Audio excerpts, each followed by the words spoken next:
Hello, hello. Welcome back. This is InugamiTheHound. How do you feel like playing Elder Scrolls today? I feel like we may do some reaction streaming, doing something a little different today. That's why try something out. You can have some fun, enjoy some things, and watch some stuff too. So let's check out Drake and Gaming. It's been a while since I've been here, and I know he's done quite a bit of content.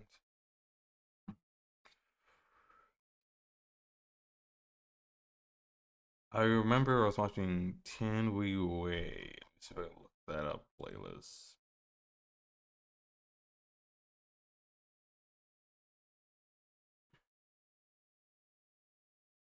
Cause I don't know if he's I don't know if there's a routes on Tian We Wei like others. I know you could pick, who you want to be who you want to go with, but I don't know if that count as an actual route. Let's see.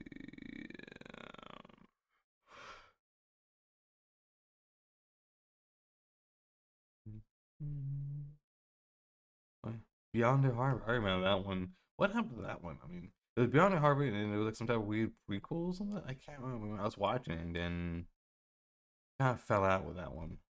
It's sad,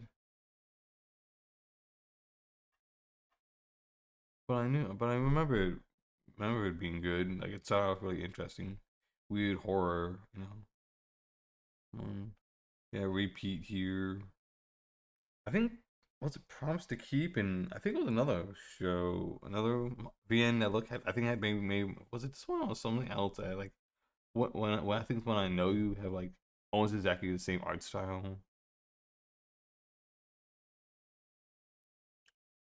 But maybe I should look up some of these other VNs. Oh yeah, here you go. Can we wait?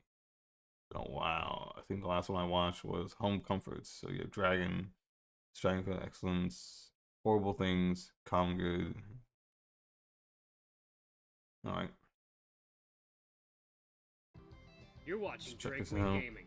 Enjoy the video. I was calling him Drake Queen Gaming instead of Drake Wing Gaming. Hey guys and gals, Nary here from Drake Wing Game, and something about Twitter, the Gaming Drag. Today I'm coming back at you on a Let's Play episode of Tian We Wei. And we all, let's go ahead and jump right back in, shall we? Alarm Chan, you were up, and let's go. Alright, after dinner I followed Sally's advice for medicine. Upon opening the gourd of medicine from Kronos, some small black and round pills rolled out from it, and together with the pills is a weird and horrible medicinal smell as well.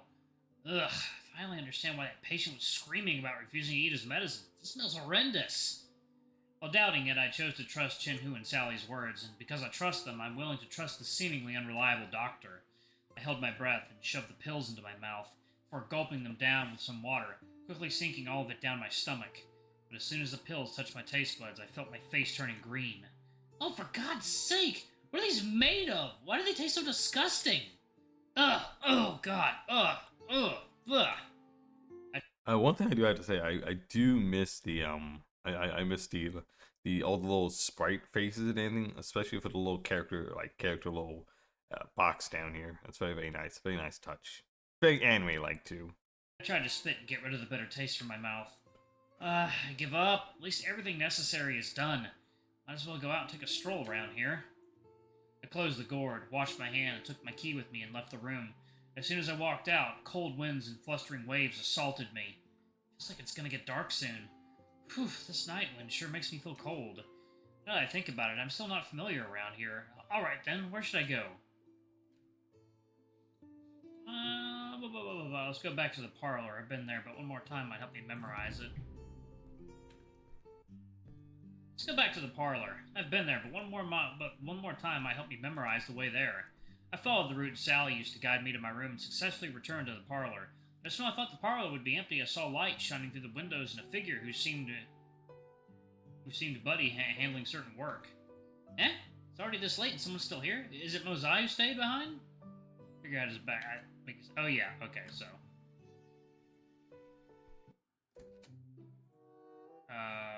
Okay. Nope. That was a mistake.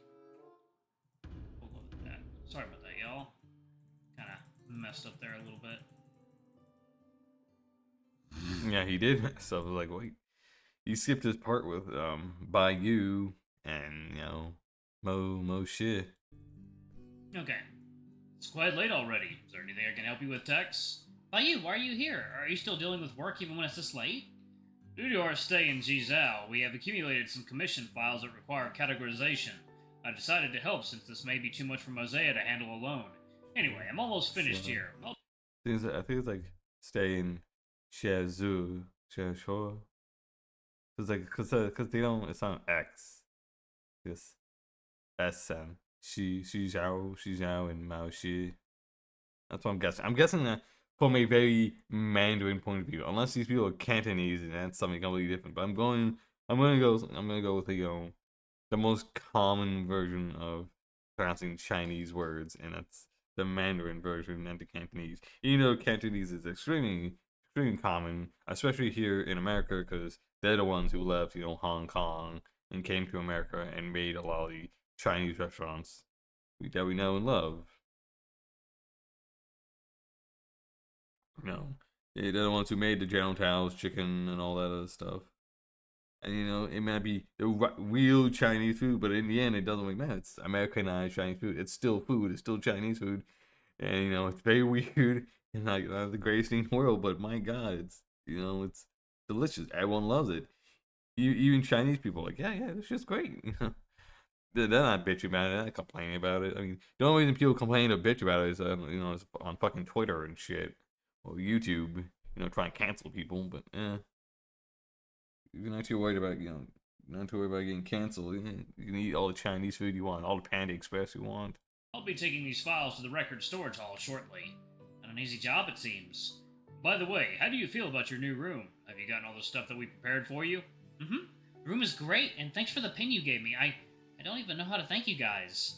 There's no need for that. It is our duty and responsibility to be hospitable as hosts. No way. If I don't do anything at all, I would feel extremely guilty about receiving all these. How about what you are currently doing now? Is there anything I can help with? Bai Yu looked at the files in his hands. It seemed like he already finished sorting out the files before I came. Still, he began pondering deeply, then said to me, Well then, may I ask you to take these sorted files to the record storage hall with me, please? Having an extra person would make them transferring these faster. Please, huh?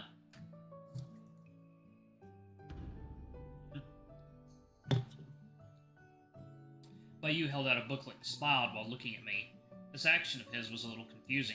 It was me who suggested to help voluntarily. How did this end up becoming him asking for my help? Would you like to come with me to the storage hall then, Tex? Well, nothing needs to be further said, I suppose, since he asked for my help. That's all the more reason for me to not refuse. Of course. If there's anything I can do, just tell me to. Alright, here. These. And these as well. Keep them steady. His tone of speech at this moment is one of warmth, mixed with slight hints of mischief. Bai Yu stood up and handed a heavy stack of files to me. While the files don't look like much, their weight could still be felt the moment they were upon my arms. All good? Can you hold it? If you feel it's a little too heavy, I can take some more off yours. No need for that. These are just bundles of papers. I ain't that weak and fragile. I'm just worried. Yeah, we have not moved the plot along in a while. I understand this is the part, like, this kind of reminds me of, like, Demon Slayer, where you had, like, 3 seasons worth of, like, plot, and then season 4 was just, catch up, a break, which is fine for, like, an anime. And hopefully, it should be fine for, for a visual novel like this game, too. It should be fine. Worried that this might worsen your injury, but looks like it's no problem for you. Colonel knows medicine must have worked. It's miracles, then. I can rest easy now. Come on, let me take you to the record storage hall. Who knows, there might be books you would be interested in among the stored ones. Wow, are there a lot of books there? Look at you, getting all excited. As Bai Yu talked, he held another... Unfortunately, we still don't know why the bad guys want that book. There's something important in it, and we haven't seen Cloud in a while. Both his parents are dead. And I'm still guessing. I'm still going with what I thought all those months ago, that the main bad guy is his brother, his twin brother. It makes sense. Good twin, bad twin. They're very common things. Very much fashion knives, coded. Another stack of files with one arm. He then approached the parlor door and pushed it open, signaling for me to leave with his eye gestures. It would be awkward if I started acting courteous about who to leave first, so I went out with Bai Yu following right after. He then turned to lock the parlor door after we both went out. We began walking through the courtyard, witnessing the sunlight beginning to dissipate upon the horizon line, leaving a lasting impression of light at the sky's edge. But the one thing is they haven't really done anything. Like, unfortunately, I wish Hex would tell, about Bayou, about, I think, what was the name of the countries from, like, it was like, I know, here's Shuzhou and Shuzhou Kingdom. I think he was, like, from, like, some Western sounding name. I'm like, I can't remember. Let me see if I can look it up. This is the Wikipedia for this game. It's gotta be right. It's a Chinese game too, so it's gotta be enough, right? Let's see. I'm looking up on my phone. Henry Wayne visual novel.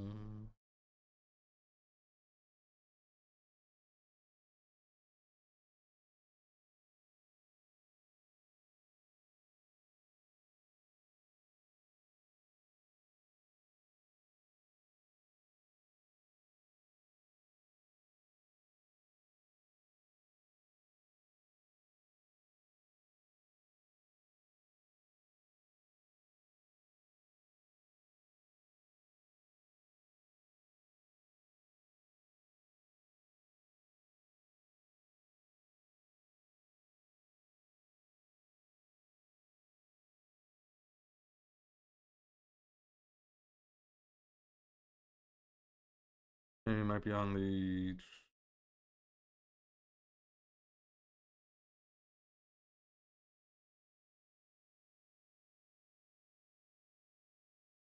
Yeah, the kingdom, the country is Shi.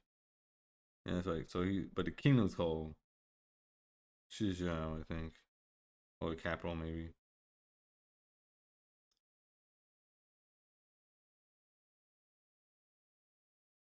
Yeah, I can't find it. There's no like Wikipedia right now of this game. Edge. And someone made a fan game for Tennis Ace, which I should look that up. Walked and became immersed in the sunset imagery, Bayou slowed down to match my pace upon noticing I was distracted by the view.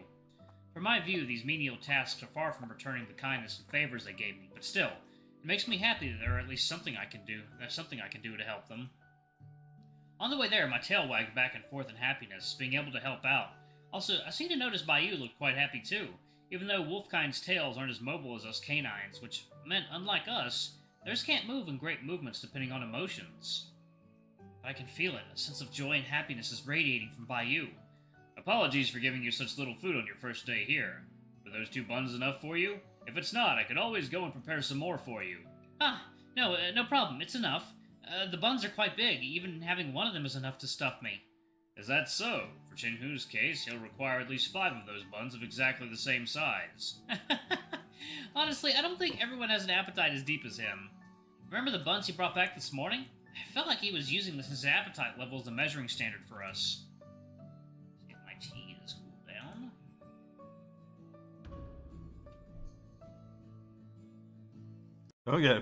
Don't forget, you also got your shit pickpocketed, and you got ripped off by that the monkey and like his boss at that restaurant, buying all that overpriced food. Oh, that is perfect. That is some delicious tea. After that breakfast, I don't think I'll be touching another seafood bun for quite a while. Yeah. Don't waste any food is a classic quote from him. But I hope you understand. Chinhu did all those out of a good purpose. That child harbors no ill intention at all. I know, I just felt like I was being stuffed to the brim there. By the way, Tex, do you have any food that you're allergic to, or aren't to your likings? I don't... To me, a proper meal is enough to be thankful for, so I can't really afford to be a picky eater. My mom always told me to eat a little bit of everything when I was little, or else I won't be able to grow tall, but then it might just be because I haven't tried something I don't like yet. Maybe being a not picky eater is why you're able to grow so tall. Seems like it. Seeing that you do not have any specific food that you prefer to avoid, I will ask Chinhu to grab anything for the feast tomorrow then. What are we having tomorrow? Can you spill some hint? It's a secret. All you have to do is simply wait and look forward to it.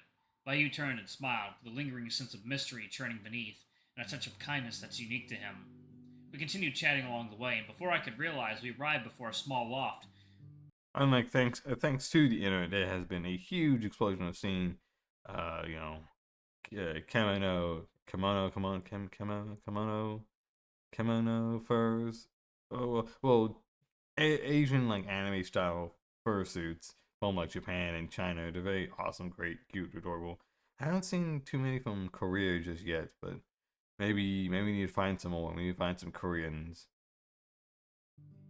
Just when I thought it's only me and Bayou who will be here, I quickly noticed the lit candle in front of the doorway burned through a portion of its original length already.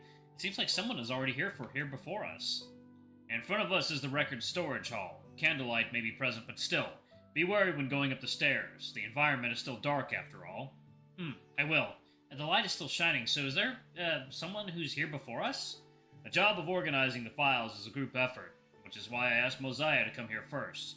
There were also things in the hall that required him to check by himself. Ah, Mosiah's here. I don't know why, but thinking about him makes my body quiver and feel uncomfortable. Bayou raised his eyebrows, as if he noticed my thoughts, or maybe through observing my tail that is no longer wagging. He came over and patted on my head, and in a concerned tone he spoke to me. Don't be afraid. Didn't I tell you before? Mosiah isn't a bad person. He just doesn't like to expose his emotions too much in front of strangers. Plus, due to reasons from his previous profession, he occasionally acts a little on edge. Simply put, that guy probably isn't one who is honest with their feelings. An introvert, perhaps. Is it really how an introvert acts? I feel like he's just dissing me out of dislikes. I know, but that kind of aura he exudes still ends up making me feel quite uncomfortable. It's like choking out a breath. I'm together with you here. There's nothing to fear. But I can't always hide behind your back, Bayou. Can I have the strength to say the same thing to you? Even though a turmoil of emotions continue to persist within me, the task at hand is still the main priority. I'm fine now. Let's go inside. In my mind, I'm still a little apprehensive of Mosiah, but under Bayou's encouragement, my heart felt like it was protected by a sturdy shield, allowing me to confront and overcome this unreasonable fear. Bayou opened the door softly, afraid of disturbing the person inside, and took me in. Before entering, I expected it would be quite dark internally, but it seems the candlelight is rather bright. Its light even managed to shine throughout every corner of the room.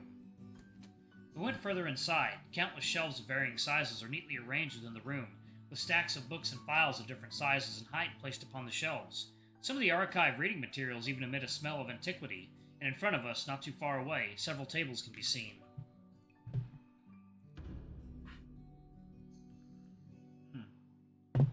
But the question is, will he be able to read any of it? Like, would it be not in a different language? Would he not need like a translation? Oh, that's so good, y'all. Once we got close, I could see Mosiah sitting there with a heavy layer of books and written text left before him, almost covering him up. If it weren't for his horns sticking out of the hill of documents, I wouldn't even realize he was there. Sorry to keep you waiting. I finished tidying up the assignment files in the parlor. Here they are.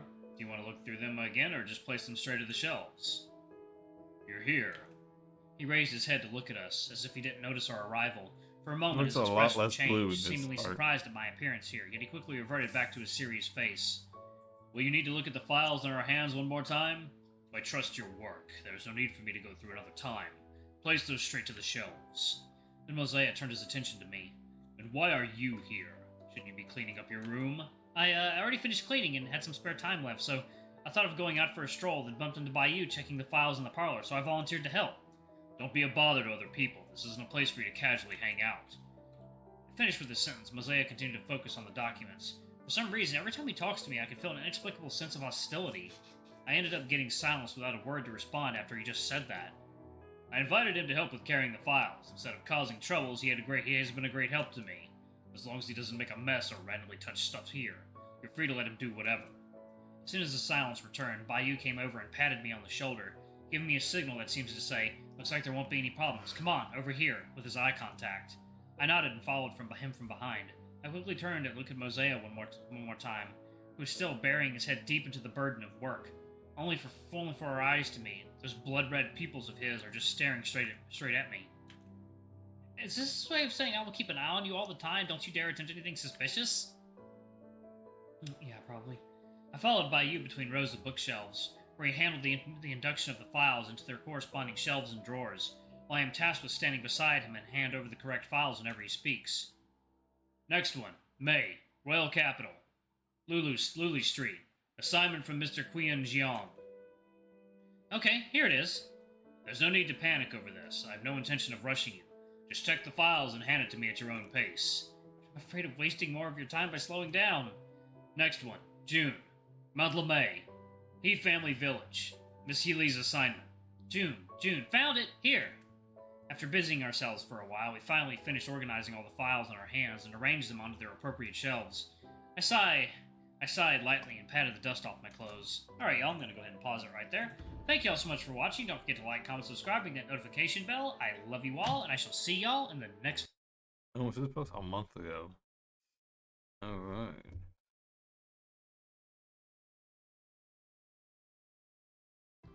You're watching Drake Queen Gaming. Enjoy the video. Hey guys and gals, Never here from Drake Queen Gaming, and some of you on Twitter, the Gaming Drag. Today I'm coming back at you with a Let's Play episode of Tien We Wei. Anyway, y'all, let's go ahead and jump right back in, shall we? Alarm chain, you were up, and let's go. Whew, this should be it. Thank you for your help. It's not. See, I love this series. Hope for next episode one day. My husband, Moshe, so much.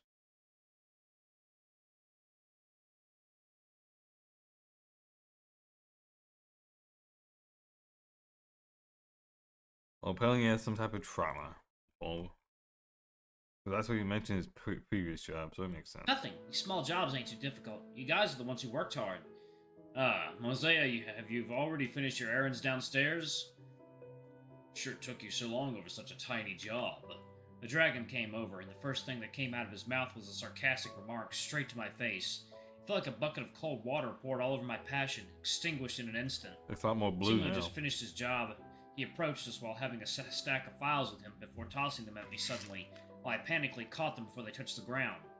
You saw how Bayou did it. Now it's your turn to put these in the right place. Just follow what Bayou did earlier? If you don't understand after observing once, then what's your use here? Get on with it. Yes, sir. I don't know why, but after being stared at by Mosea, I had immediately assumed a stood to attention posture, exactly like how Chen-Hu acted before. Perhaps I just got intimidated by him. I quickly held out the files, looked at the tags with their respective dates and address, then quickly recalled and analyzed how Bayou categorized the files. This one here, January, Lanhai City. There should be placed on that cabinet over there. Can you handle this yourself? How about passing some of the files over and let me help you? There's no need, but thanks for asking. I already have an idea of how these are categorized after seeing you do it. Let me manage these myself. No matter what he tossed at me, I can't just roll over and get suppressed by his mistrust. If I'm staying here to help, then it's up to me to show my capability and prove him wrong. I'll do as you say, and make sure that these are perfectly organized. I held the files tightly in my arms and began traversing between the shelves, putting the files into where they should belong in accordance with their labels. While I was working on this, Mosea and Bayou followed from behind, supervising me and ensuring that I've made no mistake. To be honest, being stared at like this feels a little awkward. Good grief, everyone starts from somewhere, small Mosea. Can't you just slightly lower your standards? You're being too soft here. Oh my god. Tex is new here, so naturally there are a lot of things he isn't familiar with. Give him some time to get used to our jobs. Those in the military force would like to disagree. They need to start risking their lives the moment they join. On the battlefield, there is no time for you to understand and get used to it. We aren't in the military force or on the battlefield either. Seriously, when can you change that bad habit of yours? I'll just bring whatever codes you're accustomed to from the military into here, for crying out loud. Rules are rules. I looked at both of them exchanging words after words. The atmosphere gets increasingly awkward. It feels like the two of them were having an unnecessary argument back and forth while I got caught up deep within the center of the whirlpool. Just in time, I placed the last file folder onto the shelf. With an accomplished look, I clapped my hands while turning to them, hoping to distract the two from their petty argument. Alright, that's the last. Anything else? Not bad. All of them were correctly placed. You're a fast learner. Too slow. A couple of close calls during arrangements that was fortunately noticed in time. Would you be proud of yourself for this kind of performance? Then I'll make sure to do better on the next time. Why not aim for perfection in the first place? Don't be scared. Don't be scared, me. Bayou's here with me. I can trust his presence. I shouldn't be afraid of Mosai's intimidating aura. Nothing can be done to perfection. There will always be room for improvements for everything. What you said is indeed correct. I didn't finish this task perfectly. What I can do is demand myself to be better every time I face a new challenge, and someday in the future I will make sure I earn your approval. Did he smile? Oh my god. Yeah, he did.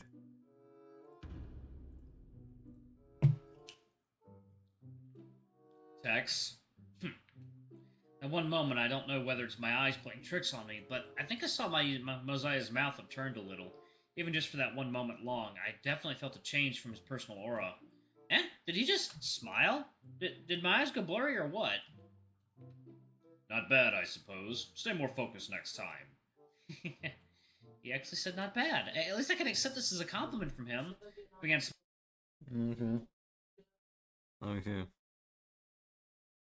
smiling at the sight of his approval, and glee blossomed in my heart.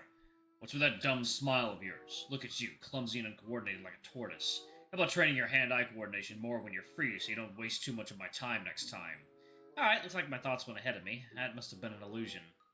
Maybe I could change the topic here. Sure feels like the atmosphere is getting too cramped and awkward. But what should I say? Saying the wrong thing will definitely make things more awkward. Think, Tex. Was I invite you about any special plans for tomorrow? By the way, do you guys have any plans tomorrow? If there's any mission, please tell me. Having such dedications to help is all good and fine, but it's unlikely both of us will have any missions tomorrow. Though Kurlno is going out tomorrow for a patient's appointment, and Chen Hu has his anonymous assignment. If you're willing to help, seek them out. I see. I do have some personal matters to attend to as well for tomorrow, which means I will be out for the day after the morning meeting. Oh, okay. I nodded, then turned to look at Mosiah. You can't even do your own things well enough. Why bother getting curious about others' plans? I'm not, just showing some care for you guys. I'll be ordering and picking up some new materials tomorrow afternoon. After saying something like that, you proceed to spill your plans for tomorrow.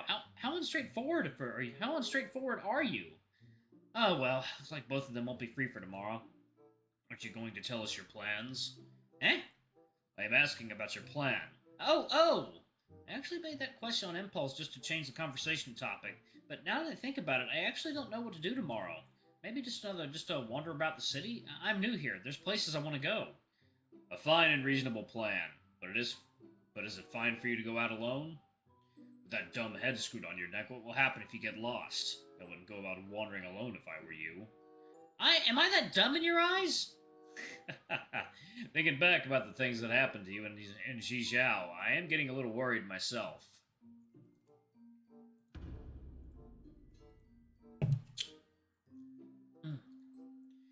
Even Baiyu began laughing, making my face flushing red, though looking back, my lack of local knowledge in the Xi Kingdom did lead to a lot of dumb things yesterday. Why are you guys achieving consensus on that part? Alright, I won't laugh at you any longer. Why not ask the others tomorrow? See if anyone has the time to take you on a street tour. Seems like that's the best way. After listening to Bayou's suggestion, the three of us came back to the table downstairs and sat on the stools next to it. Just then, I noticed the mess on the table. Not only was the ink and brush pot left haphazardly, several small folders of files were also left unkempt, seemingly unfinished in organization. Driven by innate curiosity, I felt like picking the files up and looking at them, but when thinking about the possibility of facing Mosiah's fury if I touched these without permission, I decided to control my hand. Things here on the table are past cases and assignments from different years and regions. Looks like these are cases from a year or two ago. Eh? If so, then these could serve as great inspirational writing materials and references. Maybe we should ask for Mosiah's permission to go through these files. Sorry to interrupt, but can I look through these files here, please? Without looking at me, Baiyu was able to read the intention behind my request, and Mosiah, whose mood improved since earlier, was willing to be lenient for once. These causes are ones that have been reported already. I believe letting you have a look poses no problems. Take your time and have a good look. They may become great boons for your writing. As long as you promise not to leak any cases or client-related information, then I permit you to have some rough look about. Thank you very much. I promise not to divulge any related information. Normally, people who say that are ones who can't keep a secret. Relax. I promise you I'm not that kind of person. But I am rather curious, with that wooden head of yours, what kind of inspiration you could come up with after browsing through these. Hopefully your written works in the future won't be disappointing. Start browsing, famous writer. I smiled. A smile appeared once more on his face, though unlike before, this current expression of his reflects something more of a mocking attitude. I give up. Might as well not bicker with him. Let me see here. Why are the file folders colored differently? Is it to the different level of severity behind each case's level of danger through the folder color? Feels like it's been a while since we've been here. It must be late already. Quick glimpse won't waste much time, right? The red folder. Case of the Yi family village? This one, huh? If I recall correctly, it was a disaster of heavy casualties, which is why we classify this here as most serious. Interesting. It says here, chaos caused by bandits who raided the village overnight, committing murders, arsons, and looting. That's the story to the masses. In truth, if the heir of the Yi family chose not to provoke the bandits, this case wouldn't have developed to such a state at all. Why do you say so? This was quite a complicated case, actually. Mosaic, if I recall correctly, you and Shinhu were the ones assigned to handle this case, right? I suppose you should be more familiar with the case.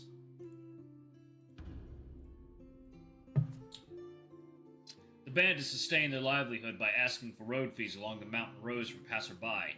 Yet living in the mountains comes with the constant risk of being attacked by demonic beasts. Thus their living conditions weren't decent at all. And as that eldest son of the Yi family returned from overseas, who lacked the ability to differentiate what people should and shouldn't do, he ended up becoming infatuated with the wife of the bandits' leader. Don't tell me. With love and interest in the lady at first sight, that man was determined to marry her. And so he sent his servants to the mountains and kidnapped the lady forcefully and anointed her as his concubine, causing the bandits displeasure. Since long ago, both the Yi family and the bandits had always viewed each other as eyesores. This kidnapping was just a mere trigger. The following events intensifying, both parties finally snapped past the final line, causing the tragedy in this case. That bastard of a son from Yi family? Where's his common sense? How could the rich sympathize with the poor? To him, any woman of interest must be his, no matter the costs and means. And what happened afterwards? Naturally, this prince of the family didn't manage to escape, and everything that you see on the documents here is what happened. A tragedy. Even though this battle ended up with heavy casualties from both sides, the bandits managed to escape from the region. Due to the local reporting of this, the royal court began to show interest in the case, and so assigned T and Wei to handle the case. Feels like Mosaic and Shinhu is quite a combination. There's no problem in letting them two act together, right? With that blathering mouth of Shinhu's and Mosai's strict and tantalizing personality, without someone as a medium, it feels like they will cause more troubles than it's worth.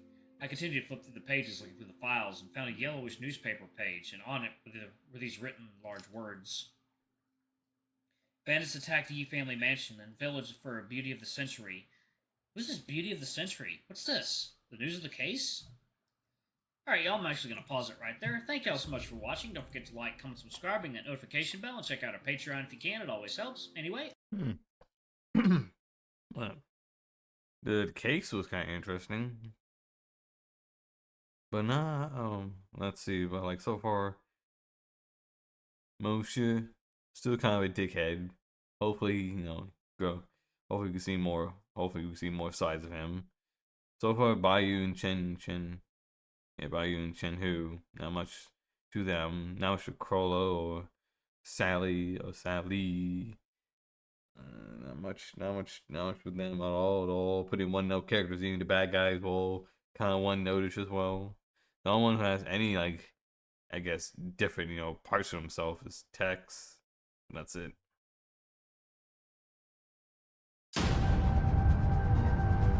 And let's go. After the resolution of the case, the court reported to the masses the motive behind the massacre were bandits kidnapping the woman and assaulting the village. The Yi family village are the victims, concealing the truth of the case. A sad story, this one. Once living a normal life, her village was assaulted by bandits one day. She lost all of her family members, with her beauty catching the eyes of the bandits' leader, and survived on that ridiculous reason alone, becoming the wife of the camp. Was she able to escape after the arrest of the leader? After finding out all these, we used some methods and allowed her to find a quiet place to settle and live in seclusion, in order for her to live in peace. However, due to the news report regarding this case, she was discovered by the others despite living under complete seclusion. She was crowned the source of the Yi village tragedy by those people. Huh? What does she have to do with this? She herself is one of the victims here. The real villains here are the bandits. I've heard hearsays about rioters raiding her home and destroying her possessions while she's away, and even called her a devil woman. Yes, her private life from there onwards was severely affected. Many of those of Ally of Justice banded together under their cause of justice for the Yi family village. They swore to rid the world of this devil woman. Utterly ridiculous and total bullshit, all of those. After a month since the case was resolved, due to the unfair commentaries and the loss of everything, she crumbled under the pressure and committed suicide by jumping into the river. Is this what they call beauty attracts destructions? Many who were involved don't even know who the devil woman is. To them, the only thing and let's go. Alright, what happened? After the resolution of the case, the court reported to the masses the motive behind the massacre were bandits kidnapping the woman and assaulting the village. The Yi family village are the victims, concealing the truth of the case. A sad story, this one. Once living a normal life, her village was assaulted by bandits one day. She lost all of her family members, with her beauty catching the eyes of the bandits' leader, and survived on that ridiculous reason alone, becoming the wife of the camp. Was she able to escape after the arrest of the leader? After finding out all these, we used some methods and allowed her to find a quiet place to settle and live in seclusion, in order for her to live in peace. However, to the news report regarding this case, she was discovered by the others despite living under complete seclusion. She was crowned the source of the Yi village tragedy by those people. Huh? What does she have to do with this? She herself is one of the victims here. The real villains here are the bandits. I've heard hearsays about rioters raiding her home and destroying her possessions while she's away, and even... Oh yeah, I think the bandits took her, but also the son of that Yi family kidnapped her, so that also caused a massacre. Called her a devil woman. Yes, her private life from there onwards was severely affected. Many of those of Ally of Justice banded together under their cause of justice for the Yi family village. They swore to rid the world of this devil woman. Utterly ridiculous and total bullshit, all of those! After a month since the case was resolved, due to the unfair commentaries and the loss of everything, she crumbled under the pressure and committed suicide by jumping into the river. Is this what they call beauty attracts destructions? Many who were involved don't even know who the devil woman is. To them, the only thing that matters is to involve themselves with whatever ways it can and use those righteous excuses of domestic violence onto others to seek purpose and authority. After listening to the story, the strong sense of empathy started welling up inside your heart for the lady who was the true victim. And at the same time, I harbored intense anger against the masses who abused her. No matter what, she's the victim throughout this whole incident. Why didn't the newspapers report the truth? If they did, she wouldn't have... As you said, the true culprit of this case are the bandits and the prince of the Yi family. And the true victims are the civilians caught between the conflict and her. After viewing the case as a whole, a normal person would come up with such a conclusion. But to them publishers, there are no so-called victims. The dead holds no topic, value, or manipulation, while the living can only work as follow-ups for the stories, serving as means to garner interest in the news. In short, they only care about the sales of their newspaper. Mosaic. We'll stop with this topic here. Put it back in. I finally understood the hatred Shenhu harbored against the corruption within the royal court and the bureaucracy. In my mind, I can only blame myself for being so small and powerless. Those rioters were all arrested soon after. Even though it's not all of them, at least some of those people got the punishment they deserved. That's great. Aiming for something like becoming someone like the Seven Sages, of course. It isn't an easy goal to reach to. So you know, tea time. I was very, very sad for that woman. And she had to take her own life, but at least some of the rioters in the end got some type of justice, but unfortunately, no one really knows her. Like, she was just used and abused, and she's gone now, and no one even knows her real name. I put the files back into the holder, took a deep breath to readjust my emotions, and looked towards the other two files. Now, which one next? To the yellow folder. Liuhu Village, assignee, Bayou Chrono. This case, I remember the original reason for this commission was about finding helpers to search for their missing children. Only to find out afterwards that this case isn't that simple. Even now I have a deep impression of it. Missing children? Could it be child trafficking? We thought of the same at first. This case might be caused by those with ill intention. Only for our investigations to reject our initial assumptions. This report of yours, I've had a look before. This case was related to a demon beast attack, wasn't it? Eh? Allow me to briefly explain what happened. The lake close to Liuhu village is called Lake Lu, or Willow Lake. While investigating the coastline, me and Chrono found one of the missing children's shoes. You're not trying to say that due to the hot weather, the children tried to swim in the lake to cool off but drowned instead, right? At first, I was thinking of using this evidence as the reason to close the case, but Chrono felt there might be other factors in play, and was determined to continue the investigation for an extra few days. Just like he predicted, soon after that, the new victims appeared. Culprit sure has some guts. Continue reading the report, and you will know why. He pointed at the files in my hand, and I continued to flip the pages and browse through the info, as Bayou continued to explain the case. The second deceased victim is an adult male of above 30 years old. While a body couldn't be found, someone did find his broken arm next to the coast of Willow Lake.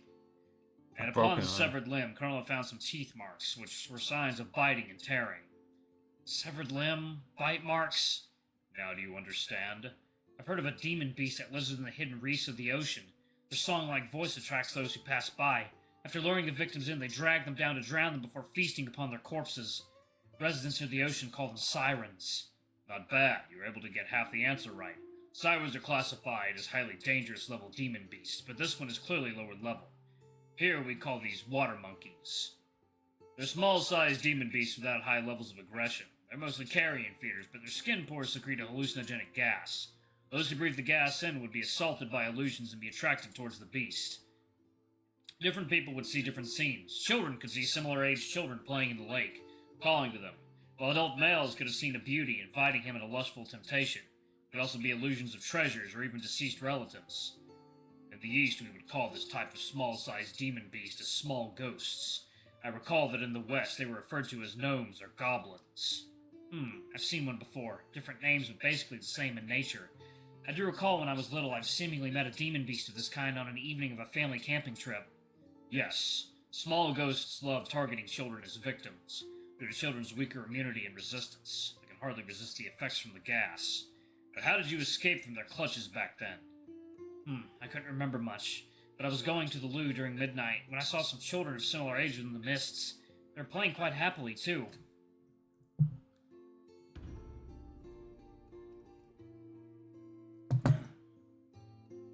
Those were likely fog demons or gnomes. A fog demon can secrete thick mists that cause illusions, while gnomes can pretend to be children to lure you in. A common trick used by them. So you know about these things very well, Mosiah. I have seen many similar acts these small ghosts pull off before. When I was deeply involved in the army, I simply got used to those. And then, Tex? After that, I don't know why, but my body refused to listen, simply following the figures in the mist and headed to the depths of the forest. After a while, I felt something was wrong, and when I tried to turn back, I found myself unable to get out of the mist. Fog demons' mist secretion contain a special kind of venom, one that causes the victims to lose their sense of direction and become lost in the mist. Yes, that's exactly how I felt back then. After wandering around some more, I felt like I don't have any strength left, and then I collapsed on the ground. I was unsure of the things that happened afterwards due to being unconscious. When I woke up, I saw my mother crying over my face while hugging and caressing me. I soon knew that my family managed to rescue me from this disaster, though this also meant the cancellation of the camping trip. Looks like the one you encountered wasn't a strong one at all. Facing a child still required him to lose all of his stamina before acting, likely a solitary one at around 50 centimeters in height. A close one. I'm glad that you got out of that back then, Tex. Which is why I felt like I'm hellishly lucky since I was young, and yet for some reason I ended up surviving those disasters too. Yeah, I survived all those, to the point where I don't know whether it's a good thing or not. I have to say, you are... Back to the topic at hand. What happened next during this case? Bayou? I interrupted Bayou's sentence. Despite not knowing his next sentence, I simply had a nagging feeling to change the topic. Because I would prefer to not dwell on or mention my past too much. Initially, I was a little surprised. Bayou soon noticed something and showed a lingering, hapless smile on his lips. Mosiah, who was simply watching from the sides, closed his eyes and sighed. After that, Krillno created an antidote that can help with resisting the effect of the gas. We shared the antidotes amongst the villagers to help them against future attacks from similar beasts. As expected of him. After gaining immunity against the gas, we exploited the habits of those water monkeys and lured them on the shore with corpses of origin beasts and livestock. With those traps prepared, we were able to capture them all, and finally resolving the case. I looked at the tightly written words in the folded files once more and was truly impressed by Krillno's talents and skills. Honestly speaking, sometimes the hardest trials might come from these kind of demonic beasts. I put the files back into the holder, took a deep breath to readjust my emotions, and looked towards the other two files.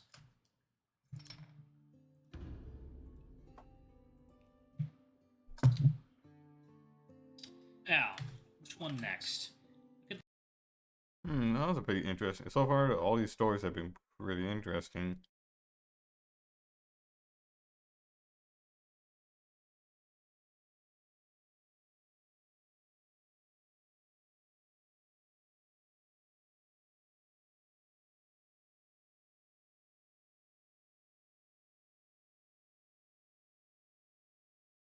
I'm such a loser. The blue folder. Blue means good, right? Zenan Temple, Assignee, Chenhu, Kurlno. Somehow, when I looked at the names of this report, I felt a strong sense of foreboding disaster. I thought blue means good, fuck! When did this happen? Doesn't seem to ring a bell. 2 years ago, both you and I were out elsewhere to handle some business, which was why this commission landed on those two shoulders. Does that jog your memory? No. Monthly earnings report. Negative 200 silver taels. Now I remember! Slamming both of his hands on the table, as if remembering something terrible, Bai slumped back onto the chair, frowning and with his hand rubbing his forehead, an expression of dejection and resignation is visibly etched on his face. Forget about earning money. We had to throw in our own savings to rebuild that temple after that commission. Ugh! Why did you guys lose money there? Was it a failed commission? Remember the scamming rat merchant you met at Zhizhou? Back then, there was someone like you who met a so-called master in Zenan Temple, and was scammed a couple hundreds of silvers off his pockets. How much? After finding out the fraud, the victim was furious, and to reclaim the scammed wealth, he hired assassins and mercenaries, and sent out threat letters to the temple, swearing to exterminate everyone in the temple should they fail to pay it back within 3 days. I think about it, I was rather fortunate by not going through that level of loss. I wonder Bai was unsurprised of that. There were more extreme cases out there. The delegation members of Zenan Temple are a bunch of spineless wimps, so naturally they didn't seek the ministry for help and instead requested us protect the temple. But who knew Chenhu and Kurlno? They were assigned to go and protect the temple, only for them to go full ballistic during the mission and ended up almost blowing up the temple sky high. That's serious? Seriously, that fits Chenhu's personality too well, and thinking about Kurlno's attitude and personality, both of them together could seriously do it. Ugh. Let's stop diving into this case, then. Looking at their expression, this must have been quite a serious and troublesome matter. Compared to them, both of you sure feels more reliable when you guys are on the job. I put the files back into the holder, took a deep breath to readjust my emotions, and looked towards the other 2 files. Now, which one? I'm done. I've looked through everything and had a rough understanding about them, too. Really? Really? Well then, it's time to go. We have to leave, too. Tex, you should head back to your room and rest. Yeah, I feel like it's been a while since we've been sitting here. Afterwards, the 3 of us stood up and tidied everything up before leaving the record storage hall. Me and Bayou left first, while Mosea left last to lock the door, but after a few steps, he returned to check the lock again. The door is well locked. Alright, y'all. I'm gonna go ahead and pause it right there. Thank y'all so much for watching. Don't forget to like, comment, subscribe, ring that notification bell, and check out our Patreon if you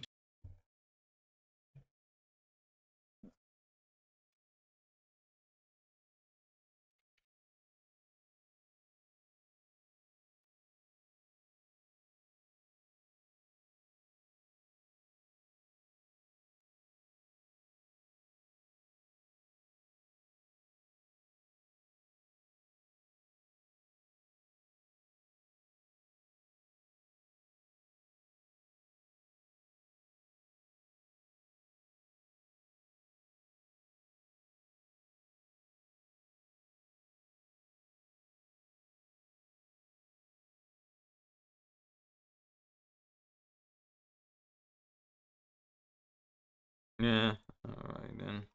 So far, some interesting stuff, but not much on the plot just yet. I don't know if there's any more updates for the game or not, so. You're watching Drakewing Gaming. Enjoy the video. right back into it, shall we? Alarm chain, you were up, and let's go. And after another few steps, he stopped, seemingly remembered about something else.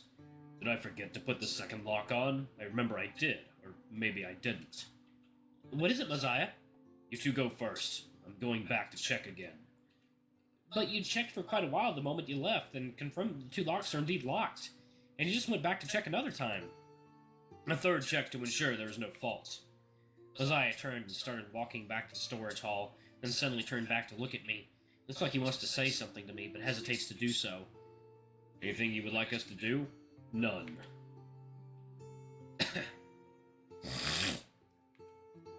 As he responded, he went back to the path we just walked past, and so me and Bayou walked slowly into the silent night, with neither of us willing to break the tranquil silence here. Under the veil of silence, I simply followed him, and soon arrived at the spot where we would part ways. Thanks for helping us with that tiring file organization work, and thank you for being here tonight. It's nothing. Don't mention it. You should head back to your room and rest for a little while. Go and prepare your bathing necessities and come to the large bath pool later tonight. Wow, there's a bath pool here? Today's a special situation. Me, you, and Shinhu all have injuries on us, which is why Kurlno applied for the usage of the bath pool today to help us with wound recovery. Then I must really thank him when I... Oh, wait, where's the large bath pool again? I will ask Shinhu to lead you there later. For now, go back and rest. Be careful on your way back. It's dark out here, so watch where you put your feet. You too, Bayou. Do you need me to take you back? I'm a little afraid of you forgetting your way back. Cat! Knock it off. Wait. Sorry, that's one of our cats. He's anxiety cat. Doesn't matter how much attention you give him, he's still just going to cry for more, so... I don't know. For just a second, I thought that a cat was in the game until you mentioned that.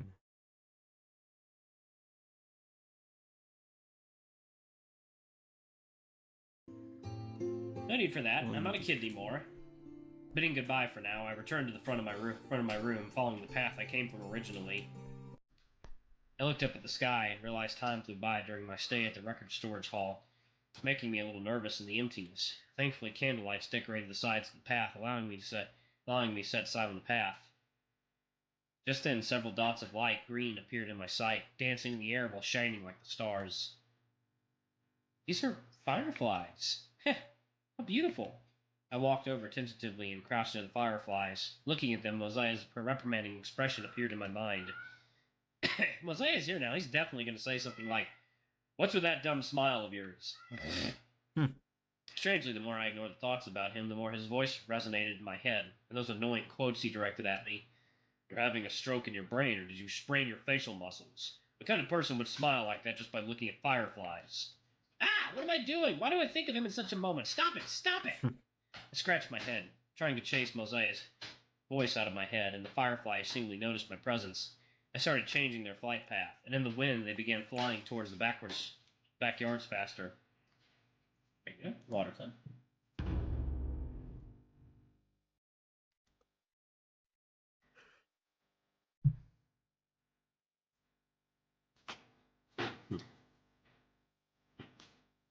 Alright. Eh? Where are they heading to? I stood up and followed the fireflies from behind. While following their flight path, I was wondering if they were leading me here on purpose. And I began to notice my surroundings have turned into one that I haven't yet set foot into. Following the path, a small hut began to appear in my sight. Before me, a flickering light can be seen in the distance, shining upon a small farming plot. Among the branches are two hanging little lanterns, with their lights flickering as if they are breathing in a rhythmic pattern. The surroundings of the hut seem to be radiating vapors of heat, while several vegetable baskets filled with greens of all sorts can be seen nearby. Oh, so this is the backyard. I was planning to come by here anyway. I see. So this is their kitchen here. With this late already, surely there's no one around. It's already this late today, and here you are. You got lost or something? Or are you trying to steal some food away? Ah! Just when I thought the yard's empty and was about to leave, a voice came from behind, causing my fur to bristle up in the chilling night. Instinctively, I threw a punch behind me. As if he read through my movement, the person dodged with light, nimble steps and quietly approached me from my side. Carl, no! Don't appear behind someone in the middle of the night. You almost gave me a heart attack. Are you trying to play the innocent here? I was just going to say, hey.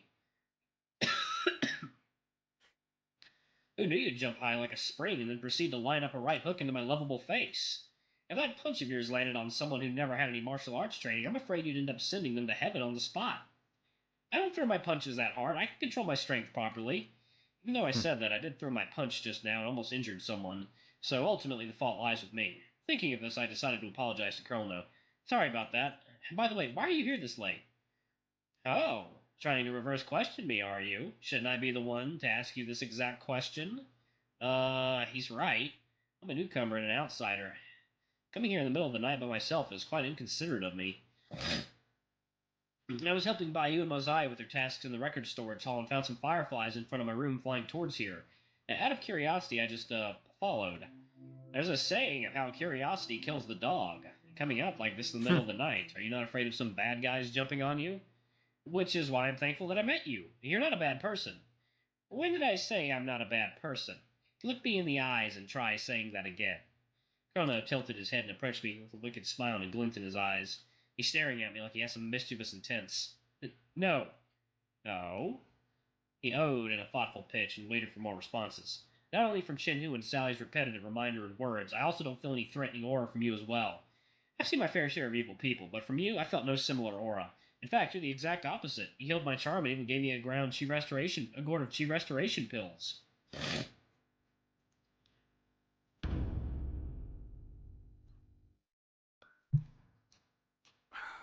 Yeah, but you need to clarify that just because you're not a bad guy doesn't make you harmless. Which is why I don't think you're a bad guy at all.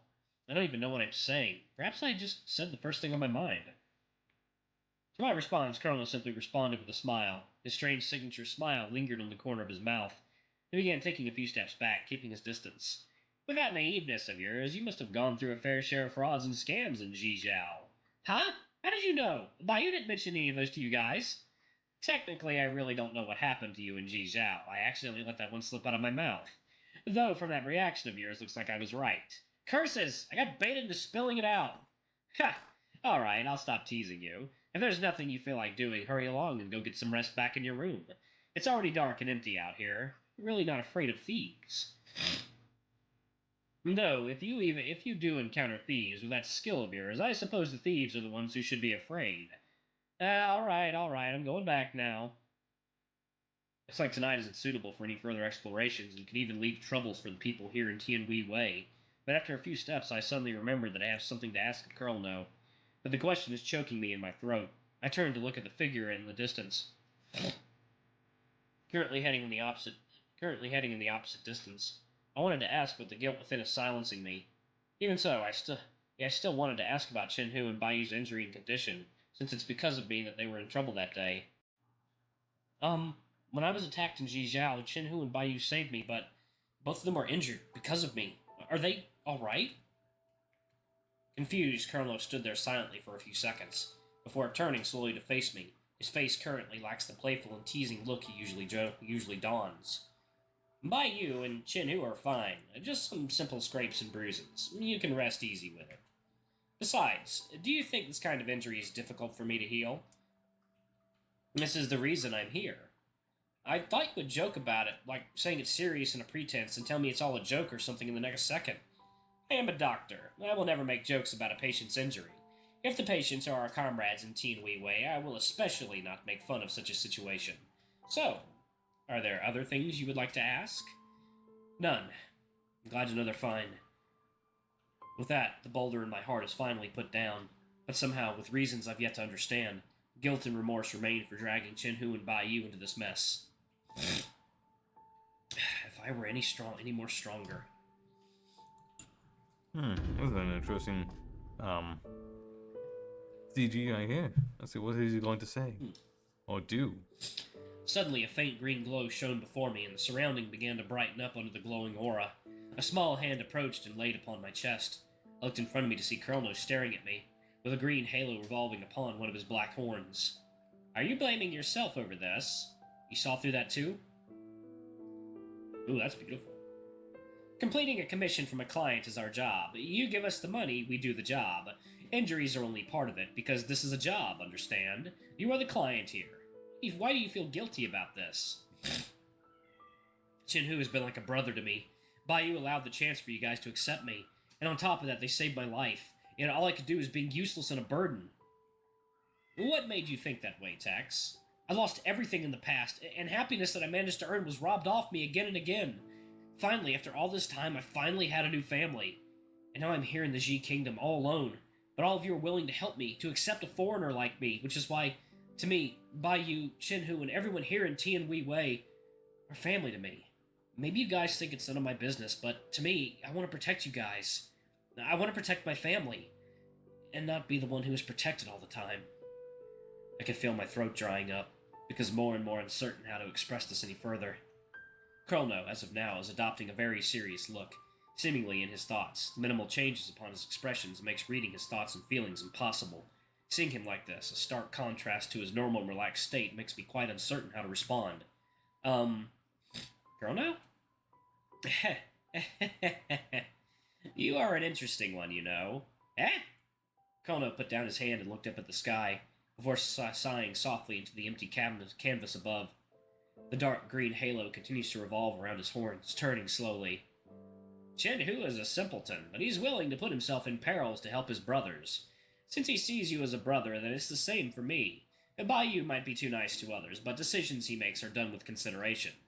Which is why I believe his judgment.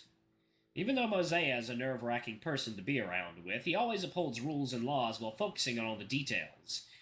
Since he agreed to your internship, I have no words against it. That was just me testing you. I wanted to see what you think of Chen-Hu, Bayou, and Mosiah. In your eyes, what kind of role do they play in your life? And finally, determining whether you are a worthy member of Tianhui Wei. Well, with that answer from you, I can be at ease. But if they were to ever face danger again or injure themselves, what should I do? What can I do to help them? Look at what you're saying. Are you looking down on the best doctor in the Ji Kingdom? Or looking down on their skills and prowesses? No, that wasn't what I was trying to say. Alright, I'm actually going to pause it right there. Thank you all so much for watching. Don't forget to like, comment, subscribe, ring that notification bell. I love you all, and I shall see y'all in the next video. Bye-bye! That was really good.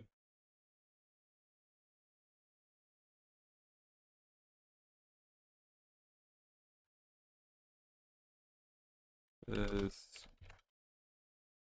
and let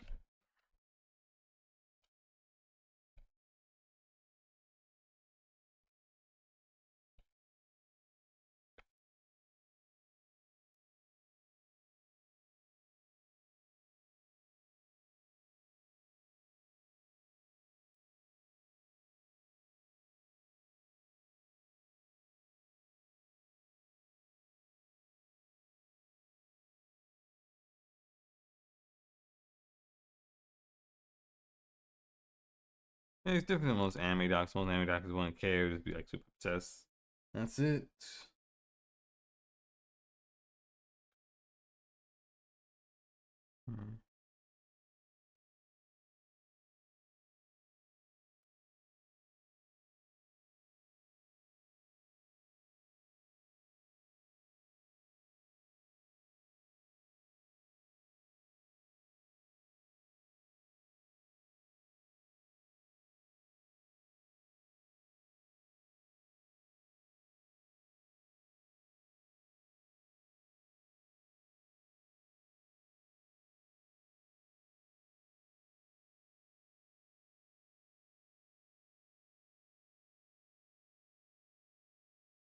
Changes upon his expressions makes reading. Alright, I'm actually going to pause it right there. Thank you all so much for watching. Don't forget to like, comment, subscribe, ring that notification bell. I love you all, and I shall see y'all in the next video. Bye-bye!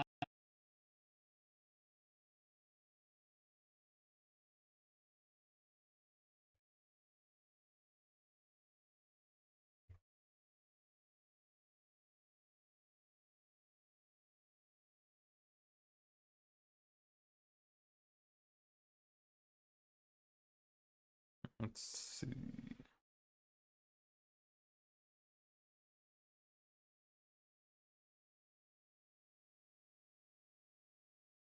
What are some other furry stuff to do?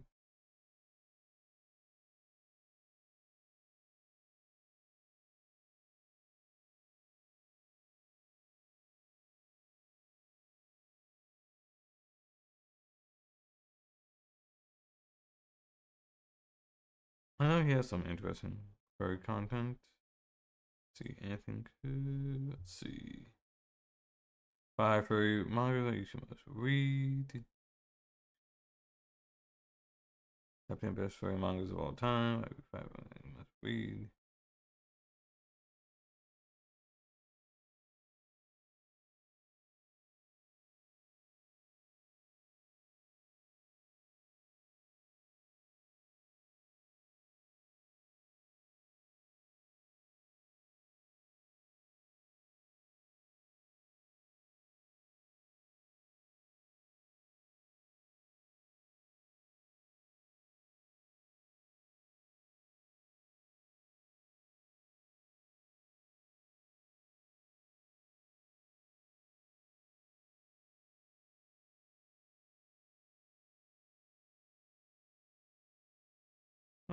How many of you have heard of Echo? You know, that one furry visual novel about a bunch of friends getting back together, kids drowning in lakes, super ultra mega spooky shit, has that otter protagonist that I want to dunk in milk and then slam against a wall so I can listen to the sound he makes? Well, would you believe me if I said that the same guys who made that are making another furry visual novel? No, not a Dastra, and besides, isn't that one already finished? No, not Kimmy either. A rotoplay? Seriously? I'm talking about Glory Hounds, come on! That's right, the guys who made quite possibly one of the best horror visual novels ever are also making something entirely different. I'm not even sure how I first heard of the game, likely just from browsing Echo Project's other works. And I'll admit, I was more than a little curious at the shift in genre, which is probably why I played it to begin with. Before I even address the characters, the story, or even the writing, I want to address the visual novel's visual style. Firstly, there's a lot of cool small details that bring the visual novel to life, like the sprites being animated when the characters are talking. Small animation here and there isn't unique to Glory Hounds, but it is appreciated. What's more important, and what you've probably noticed already, is that the visual novel makes heavy, and I do mean heavy, use of these dots across pretty much everything. At first, they reminded me of Ben-Day dots, those things from old pulpy comic books. However, those were coloring, and the ones in Glory Hound seem to be more like screen tones, which are used for shading. What the dots actually are doesn't matter too much. What does matter is that it helps make Glory Hounds visually distinct.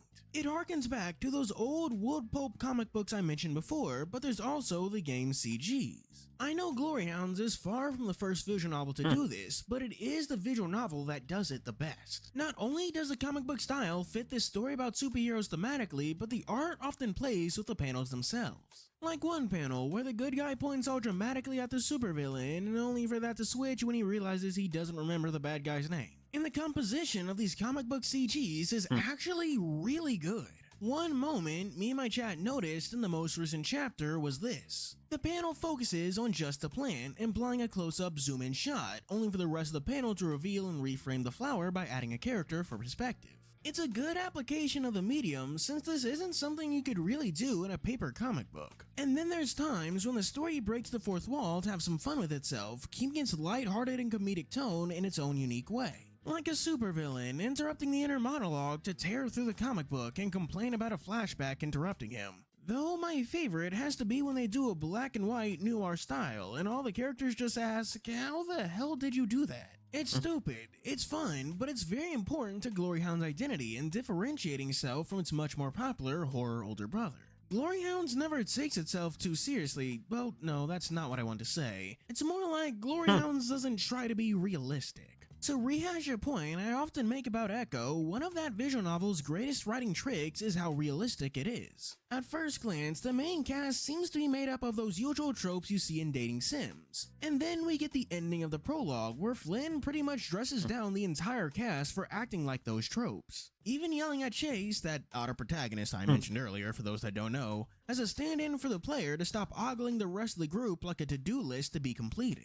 Glory Hounds, on the other hand, doesn't bother with that and never lets you pretend it's realistic. Remember that thing I said with the villain complaining about getting interrupted in a flashback? That happens in like the first 20 minutes, setting the tone for the entire story. Speaking of that, let's finally move on from the visual style and actually address the story. The game takes place in Shippersburg in the kinda sorta not really that far off year of 2035. Well, I'm not gonna. Glory Hounds is pretty interesting. I don't know if I should. I mean, it's a very, very interesting furry visual. I haven't personally played, but I've seen a lot of people play through it. Despite taking place in the future, there's really only spots of sci-fi tech thanks to the in-universe Brevard Enterprises. So it honestly fits right in with American comics where sci-fi bullshit totally exists, but things are basically modern day. Little side note, but do you ever stop and think of like how fucked up it is that like the Guardians of the Galaxy exist? Like, by all means, Earth and Marvel Comics should be a spacefaring civilization, but it's just not. I don't know why, it's just not. Anyways, the story follows the Dalmatian Alex DeRoy, and no, I didn't mispronounce that, that's generally how it goes. One night, after trying to wash his hangover down with comfort food, his favorite store gets attacked, but someone arrives to save the day. Hounds, who may be in a little over their head, but they get a little help from Alex. What's our favorite Dalmatian's reward for his troubles on saving the store? A medal? public acknowledgement? No, it's getting yelled at and fired. I swear, you'd think his name is Peter Parker with the way things in his life just go wrong. But a strange man gives him a business card and a new job offer right away. One that leads Alex to a mansion on the edge of the city. A mansion owned by, okay, well, not his boss, more like his boss's boss's boss's boss, the mysterious and enigmatic billionaire Raoul Brevard, who, with the help of his bird butler Milo, is the enigmatic Dawn Hound, and he wants Alex to be his sidekick. I may have just spent way too long on a recap, but keep in mind that all of what I said is just in the prologue. Including that, the game currently has 4 chapters, which are adorably called issues, and 2 mini-stories to read at your leisure, so the game will keep you busy for quite some time. So far, the game is focused on expanding its world and introducing characters, and Glory Hounds actually has a huge amount. I didn't plan for this in the script, but I might as well start a new section here, so let's get talking about the characters. I find one of the biggest draws to the visual novel. I mean, all the characters are pretty interesting. I mean, from a visual point of view, you got a whale, a parrot, a barracuda, you got a Rottweiler, you got a raven, you got a little Dalmatian, and a bunch of a Sphinx cat, I think a mandrill. To actually be the antagonists because they all feel so adorably comic booky to me. You know what I mean, characters and groups with like singular gimmicks and powers. Like the Saltwater Syndicate being a bunch of pirates despite really being a band of thieves. Like, despite Ahab talking like a pirate, we've never even seen him on a boat. And then there's Camus, the French chameleon with camouflage powers. As much as I want to complain about that not being how chameleons work, like at all, they use colors to express and communicate with each other like emoting, not camouflage, I'm gonna choose not to do that. And most recently, we've got a literal plant monster that really leans into the fantasy aspect of Glory Hounds. Every single one of these antagonists feel like they leapt right off the comic page with their big personalities and wacky abilities. They have easily digestible dynamics with the main characters, like Alex and Ahab having a thing for each other. Raoul and Ahab bond over comic books, and then we have Furry Poison Ivy over here. Keep in mind, these dynamics are mostly unnecessary for a linear visual novel. Comics tend to be written that way to make them easier to get into and out of, making it so they can pick up a book and understand the dynamics between the protagonist and antagonist. This is a visual novel, not some Golden Age or Silver Age comic book. You aren't going to start or stop halfway through, but it's like that anyways. It even mirrors comic books in the way that they have a huge, and I mean a huge, side cast. Most of them being from Alex's general friend group, like his roommate Max, his friends from the gay bar, Lou, Willem, and more. These characters haven't really had the chance to stand at the forefront of the narrative, and I'm perfectly okay with that since it lets the main characters shine. The main character I like the most isn't even the protagonist of the visual novel, instead it's Raoul Brevard. On the surface, he's very similar to Batman, a rich inventor with a butler and a secret identity, relying on gadgets and martial arts. Yet, he's not a dark, brooding hero, in fact, he's quite the opposite. He's loud and boisterous, bubbly and reckless, acting first and thinking never. His loud bravery is what makes me love him, but then there are the complexities of when you realize that he's not naturally like this. The reason no one has ever seen the enigmatic head of Brevard Industries, or Enterprises, I don't actually remember what the company is called, is because Raoul has crippling social anxiety. All that bravery and bravado is a product of the mask. Without it, it disappears around people he doesn't know. So despite taking clear references from Batman, he manages to be nothing like him.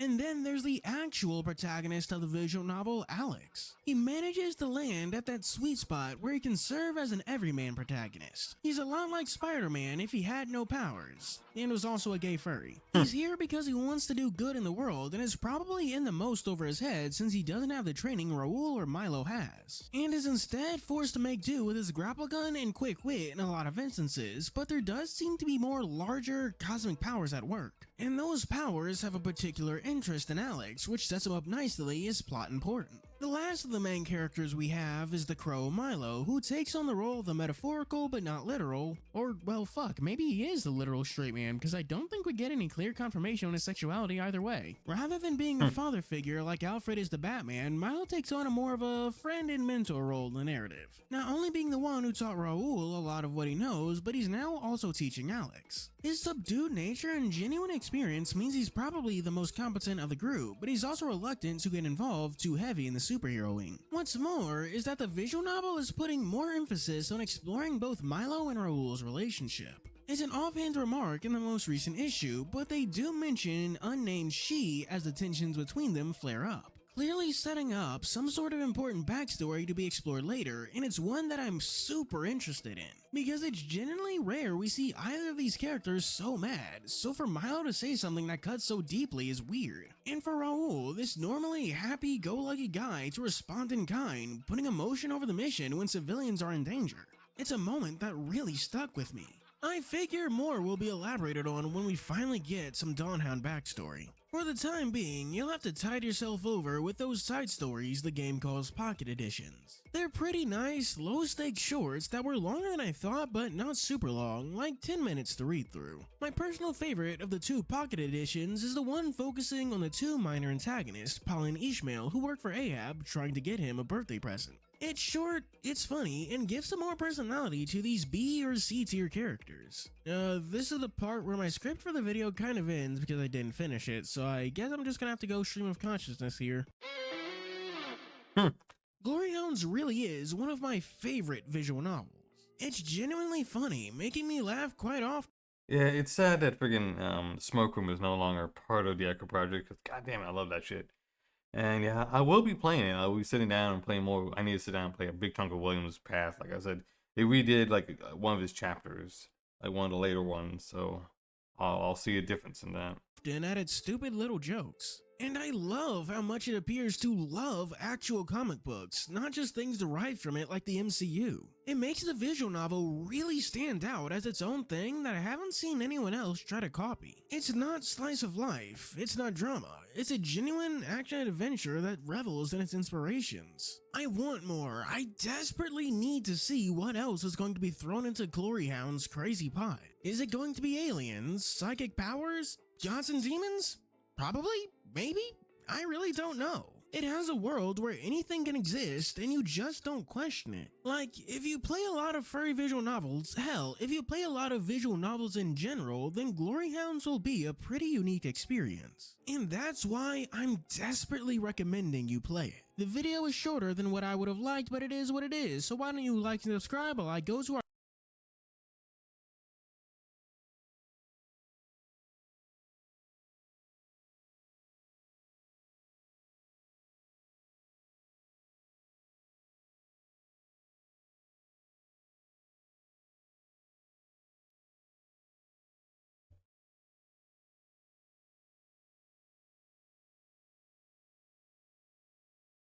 Let's see.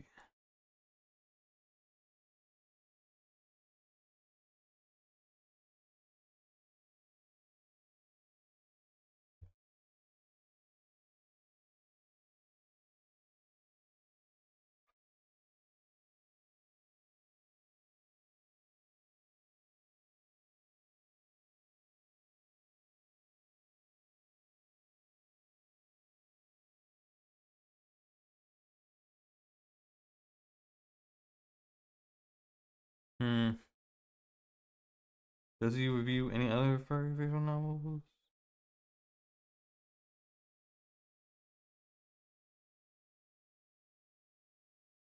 Felt me.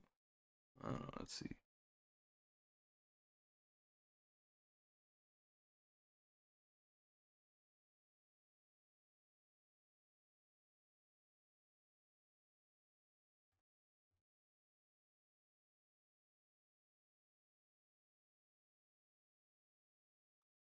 Maybe this one? Let's see, let's try this one out. In between playing Elden Ring for the 9 billionth time, I play video games, mostly ones with furries in them. And it's been a hot second since I made a video solely about them, so let me throw this at you. Here's 5 furry video games that I think are underrated. Starting with number 1, let's talk about this little game called Atto. This is going to sound weird, but I'm not even sure when I bought this game. It might have been in a bundle, it might not have, but I didn't ever play it until I decided to stream it. And I'm glad I did, because Atto is a bit like The Messenger if you know what that is. At first, the game is linear, following a furry Liam Neeson who's also a samurai, fighting a strange cult to get his child back. Admittedly, the platforming feels very nice as you move from left to right. It's only interrupted by small but very neat boss battles. It will shock you at first when like 20 minutes into the game you beat the last of the kidnappers and get your child back. But you only completed the prologue. Your kidnappers return with every member, but even they are shocked as the demon they were going to sacrifice your child to intervenes. Saved by a masked old man, Ato truly begins as the entire world opens up to you. Because Ato isn't a side-scrolling platformer, it's a Metroidvania, and a really damn good one. You run and jump, exploring every corner of the map you can find to get more abilities and thus explore even more. And the abilities you get are used super well, with the abilities not only being useful for combat but also traversal. This anime slash attack can be used to attack enemies and reach new heights, and your shirt can be used to kill and activate switches. Even though the graphics are minimal, the game does a good job of making the biomes feel different through color coding and high contrast. The game also has a huge, and I mean a huge, focus on boss fights. Sure, there are smaller enemies that you fight on the way, but those all go up in a puff of smoke. Not only do bosses stay when they die, but you even get to slap around their corpses afterwards, and when the bosses aren't dead, they are really good. They're super varied, with some using shields and others using super long swords. They even go beyond the standard humanoid enemies and into things like these Chozo statues and dragons. My favorite boss has to be this one on the bridge. Not only is the setting just a beautiful spot for a duel, but the boss itself is invisible unless you look in the water's reflection. The thing that really stands out to me most about this game is how minimal it is, and it does go beyond the graphics. There's not a single real bit of dialogue or text in the game. Everything about the plot is meant to be inferred from the cutscenes and music. It creates this fairly unique but also super likable experience that I'm rather fond of. The entire game just kind of makes you want to close your eyes and sink into it, just getting lost in the game's everything. It's a crime that I hadn't gotten to playing Ato earlier, but I'm glad that when I did, I got to doing it on stream. The game even has some neat options that unlock after beating it, namely the one-hit mode where both you and every enemy die in one hit, but there's also no saving. Which may sound super hardcore, and quite frankly it kind of is, but the game is only 4 hours, so it's not that hard to throw yourself at. I know this is going to be more than a little ham-fisted, but why don't you like and subscribe while I move on to the next game? Furry's second most underrated furry game that you should play is called InugamiTheHound, The Magical World. I had my eye on the game for a while and was just waiting to get my chance to snag it when it went on sale for this Christmas. Mostly because this game is best described as a Donkey Kong-like, but instead of playing as a copyright-free King Kong, you play as Nico or his sister Luna. These pair of treasure hunters, when looking for the next big score, find it in the magical world, but they also run into the evil Grimbald and his gang of cobras who end up stealing their bananas right from under our heroes' noses, thus beginning the duo's adventure to get it back.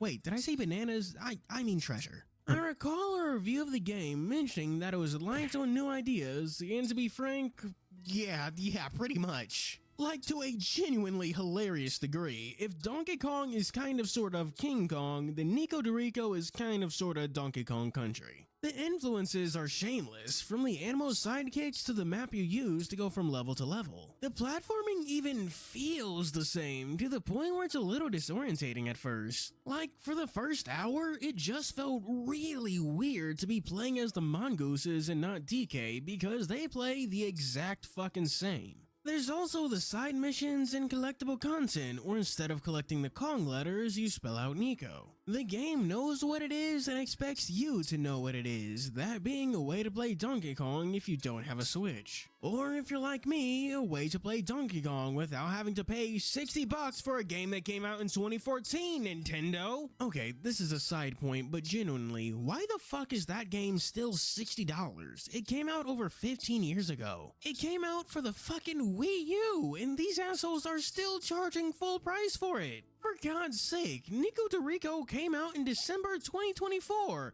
and that game is only $30 at full price, and you can buy it on Steam, so it's gonna be on sale. I probably never would have bought InugamiTheHound if Nintendo knew what sales were. Wait, what's this? Don't ham-fist the furries. I bet you ain't mentioned the furry RPG with Mario character. Got the name but it's on Steam. I think I think you're mentioning what's that one? Undertale. No, this is. I think this is a new video. These are all like new furry games, or for My extremely newish. justified, especially considering the whole Switch 2 debacle, why our game's 90 fucking bucks, hatred for Nintendo's pricing aside, despite leaning heavily into its influences from Donkey Kong Country, the game does branch out a bit on its own by not being just 2D and incorporating 3D segments into its stages. It's a weird blend that ultimately works well to give the game variety without throwing cheap gimmicks at you. The closest thing to cheap gimmicks that the game gives you are the animal companions, which is yet another not so subtle rip from Certain Monkey. Fun Fury fact, it took me like 6 takes just to say that line without saying donkey at the end of it. What's cool is that those collectibles you get aren't useless. They don't just buy figures for the gallery, but also the animal companions, which can use with quite a lot of freedom. I never really did that since I was just more used to controlling the game on foot, so if an animal wasn't necessary, I didn't want it. So I was mostly just collecting all those extra goodies for my own pleasure, which was fine because this game plays like I just got hit by some ads. Sorry about that. Hopefully, if my channel is able to go bigger, right? Actually, I can reduce the amount of ads, and maybe do this full time. That'd be nice. I can imagine doing this full time would be a lot of fun. But hey, well, let's here. Yeah, I just watched some. I just watched someone play Trade Queen Gaming play Tan Wei Wei. I think that's how you pronounce it. I don't think so. And then I'm watching Furry Curry here. Watch him review some furry games. He already reviewed a little bit about Glory Hounds, and I talked about I need to go play and finish up William's Path in Echo, and I need to buy the what's that shit the body pillow for my body pillow. Yeah. So I can have Donkey Flying- Kong in Donkey flying on my Kong is bicycle. fun. Aside from that, the game's music is stellar, which is unsurprising since they got David Wise on the game. He also did the music for the Donkey Kong games, which is yet another unsurprising similarity. But the thing that I like most about this game is that it's just so fucking gorgeous. Like, genuinely, look at this. The game is beyond beautiful to a genuinely frightening degree that's accentuated with a clever and stellar level design to incorporate shadows and such. And yeah, that's pretty much all I have to say about Nico DeRico. For what it's worth, I played this game on Steam Deck and it ran super well on the thing, like flawlessly, which I think does help me like the game more. That's also why you're only seeing 30 minutes of footage from the first 2 levels. That's all I played on desktop. I actually heard that the game runs kind of spotty on Switch, and with graphics like these, I don't doubt it. The next game I'd like to talk about is one that I've definitely mentioned before. I try to avoid mentioning games too much because there's only so much I can say about them, and you'd rather not watch me talk about the same 5 things. But given how this is a video for me to talk about the things that I think are underrated, I can't mention Threefold Recitals since that game is sitting at overwhelmingly positive on Yeah, I heard this one. Threefold Recital. I've heard a lot of it, so I should. Steam. So I can't really say the game is underrated, more like underplayed, so I'm gonna have to go with the other option. Okay. One of the finalists for Furry Game of the Year, in that game in particular being Mercury Abbey. It's a plot-driven puzzle game all about the wolf Herod, a struggling writer who has to take Alright, let me look this one up. Mercury Abbey. Look this one up.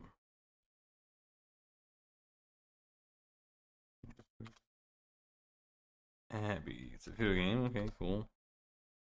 Is it only on Steam? It's on itch.io. Yeah, that's always a good thing.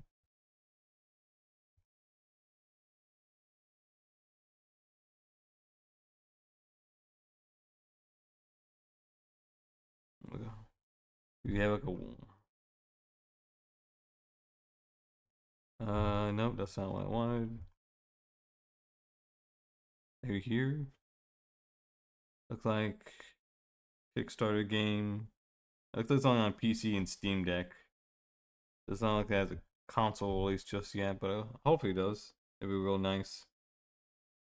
hopefully you and other people here are enjoying what you're seeing, because I've been finally been able to find a lot of good furry content to react to. It's been a while. Take care of his nephew Willie for a few days. At the recommendation of his editor, he decides to make a brief stay at the sanatorium Mercury Abbey, a place that's prized for a special drink called Sweet Dreams, a drink that ensures a good night's rest for every guest. But it doesn't take long for Herod and Willie to realize that something is off. What happened to the nymph family that used to own the manor that has now become the sanatorium? And what is the secret behind Sweet Dreams and the treasure of the Mercury Spring? That's what the game will have you figure out as you progress through the story, and the story is the highlight of the experience. The setting is this 1950s-esque world where magic exists, but it's supposed. Let's see. The furry RPG game took off not that long ago, and it did really well from what I heard. Fantastic. Which one? Are you talking about Mercury Abbey? Are you talking about Trifold one or something else? Sorry, I didn't see any names. I wasn't sure if it was responding to me or responding back to the video itself.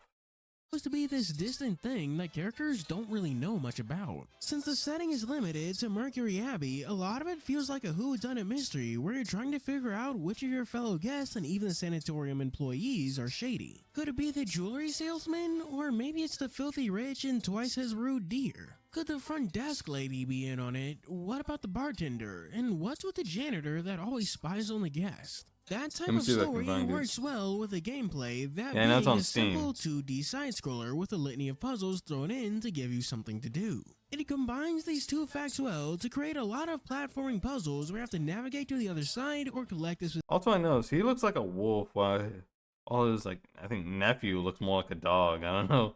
I don't know what the relation is. I don't know if, like, his brother married a dog or did some humans, domesticate them or something. I don't know. Specific objects around the level to complete the puzzle. Although, if you don't want to solve puzzles, in the great adventure game tradition, there are a lot of tidbits and interactables in the background. These and all the people you can talk to fill out the impressive in-game journal. Looks like a Dragon Ball, man. You really get a feel for. Alright, that looks like a fucking Dragon Ball, I'm not gonna lie. Let's see. And it's also called Dragon's Orb.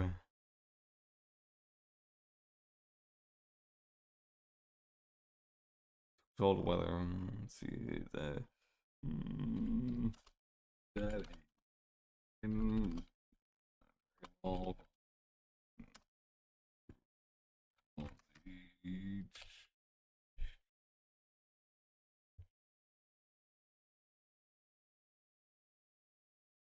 For the world. And that's what makes Mercury Abbey feel so alive despite the game only being around 15 hours long. The only real flaw the game has is a semi-spotty translation, but it was definitely not enough to ruin my enjoyment. That's why it was one of the finalists for my games of the year, and that's why it's an underrated game I recommend you play. The fourth game will be a major change of pace from the last few. Namely, that this one is still in early access, but it's real cheap, so I won't hold that against it. Its name is Trash of the Titans. It's a turn-based tactics game like the very mid Fire Emblem and very peak Devil Survivor. Your characters and your moves. It's called Atlas. Let's see, let me look that up.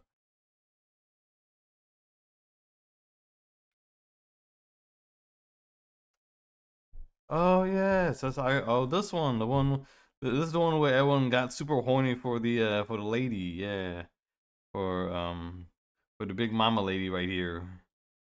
Everyone's like, yo, then everyone's like, yo, I could be a girl, I can get myself big fat tits and asses. Yeah, like something like most guys did not realize. All right.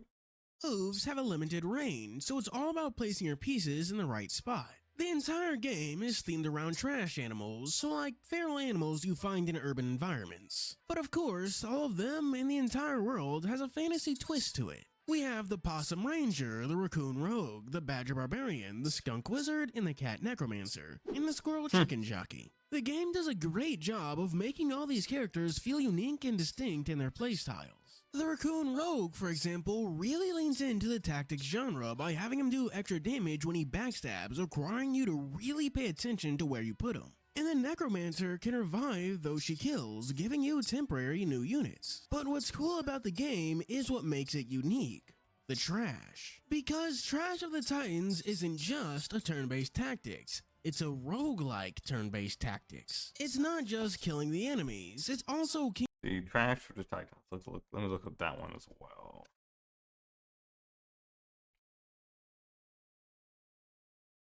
Okay, this one also looks like it's only on Steam.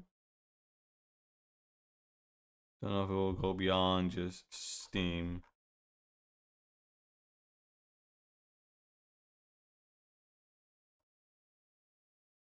But it looks like a very interesting game. King of the Hill because you have to defend your trash. And each piece of trash preserved at the end of the level becomes your boons to borrow a term from Hades, those temporary power-ups that change each run. Actually, calling them boons isn't that good of an idea because Trash of the Titans does have a thing called boons that the strong enemies drop. Be sure to collect them quick or an enemy will, turning into another problem you have to put down. But you don't just get the boons, you get them as a Tetris piece. Fun fact, Tetris blocks are officially called Tetraminos. They have to slot in for the bonus, and completing a row grants a party-wide stat boost. I had a lot of fun just managing my boons, granted that might just be because I'm a Tetris fiend. The game only has 2 acts out right now, with minimal story connecting them, so it's not like I can really talk too much about it. It won't take long for you to pretty much see everything the game has to offer, which isn't bad, but also not much. The fact that the game is only Let's see.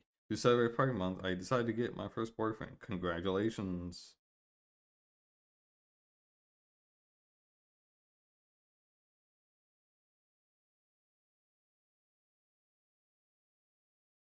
Good for you, and my boyfriend. Yeah, I wish I could make someone my boyfriend. All I got is Keisuke, and I got Keisuke, I got Darius, I got, Shin-kun.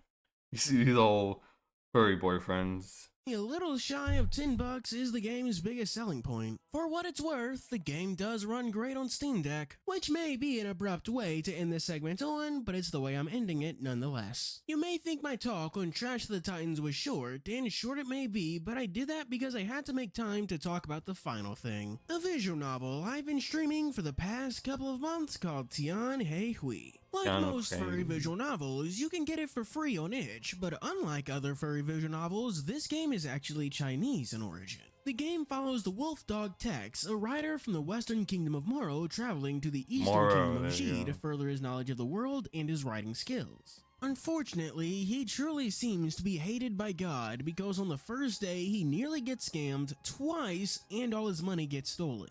The only reason he's saved from either of those situations is running into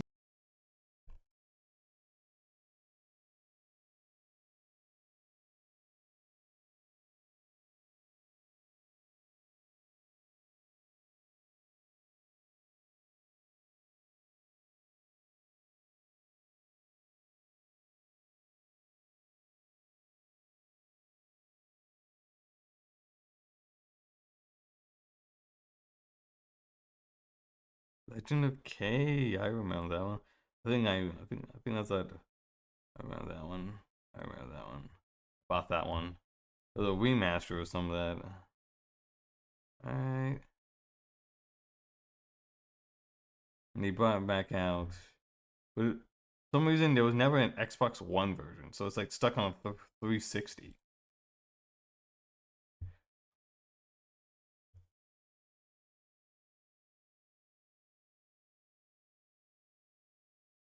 the White Wolf Bayou and the Tiger Jinhyu. But almost getting scammed and actually getting all of his money stolen is far from the worst thing to even happen to him on his first day in Xi. With the help of Jinhyu and Bayou, Tex does find a cheap inn to stay the night at, and it's run by a sweet mother and daughter. It's a little creepy, sure, but things get much worse when the inn is attacked by, well, ninjas. When I said Tex was hated by God, I bet you thought I was joking, but nope, he really is the world's unluckiest person. Thankfully, Tex is once again saved by Jinhyu and Bayou, and the three of them narrowly manage to save the day, evacuating all the guests before a fire can bring the entire inn down. But all is not well. Tex's most prized possession, a strange book, chained and locked, the last memento left to him from his deceased family, has been stolen. Thankfully, Chen Yu and Bai have an idea. Hire them to get the book back. They work for an organization known as Tianhe Hui, title drop, which fulfills any job asked. But since Tex is a little broke boy, he can just work off the debt as a new member of the organization. I know I just spent like the last minute and a half explaining the plot and it probably made like no sense, but keep in mind this is the abridged version. I just summarized the first 12 hours of this game, so I skipped over a lot. And I know it really did sound weird as hell, but I think that's kind of my favorite thing about Tianhe Hui. One thing I always say is that audiences want interesting characters, not realistic ones. Realism is a good way to make them interesting, but it's not the only way. Think of Echo, how a lot of what makes it good. I'm not gonna lie, he's selling Tianhui Wei a lot better than I think most people have. And I think he's the only second person I've seen talk about this. Like I said, Drake Queen Gaming's been playing the game, and he has not gotten that far. He is still like in the opening area. Like there's some stuff he was showing that like we have not seen at all. Like we didn't know it. Like the small summary he gave. That's pretty much what he's done in like 30 episodes. That's it. Oh, speaking of Echo. I did a cosplay of Echo, yeah. So yeah, I did a cosplay for Echo. And I was DJ.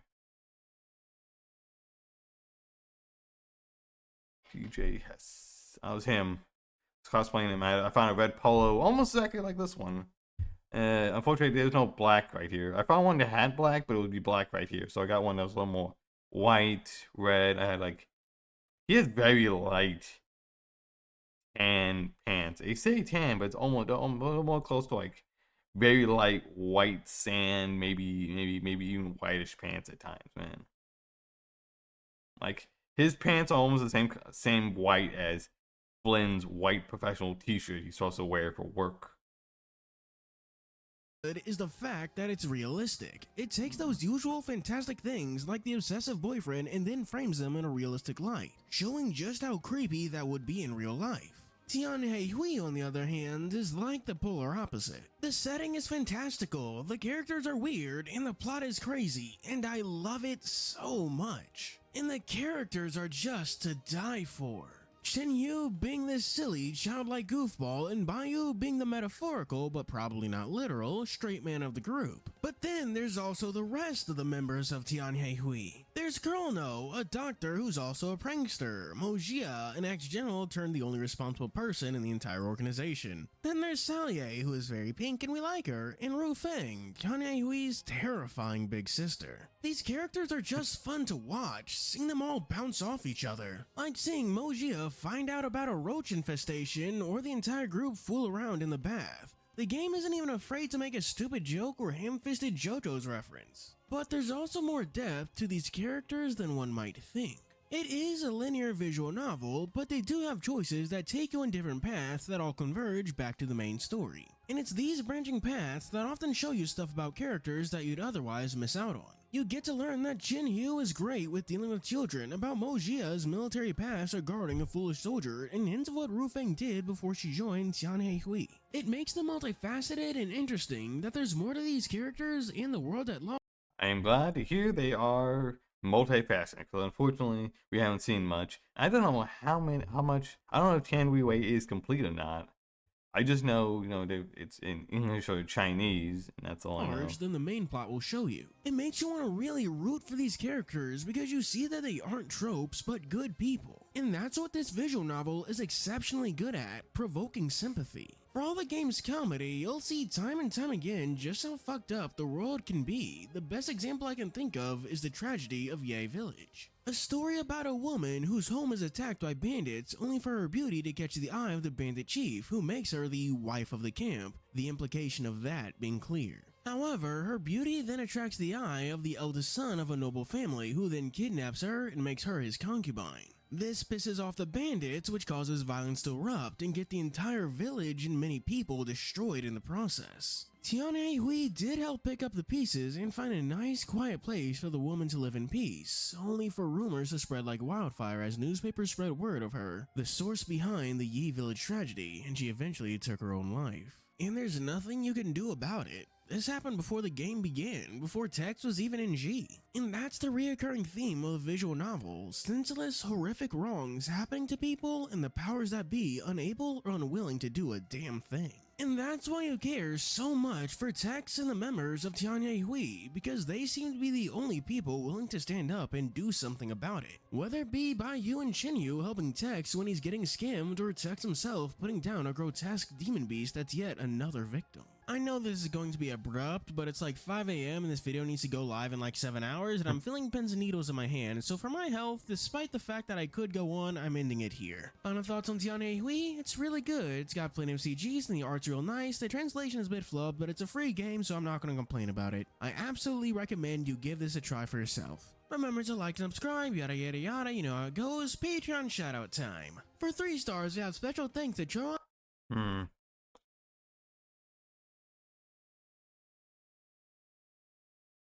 Let's see, yeah, crossover event. Let's see.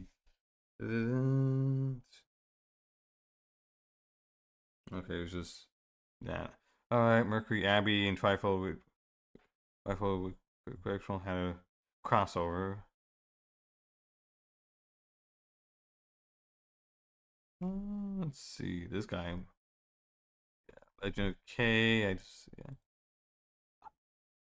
Is it a complete game? I don't know.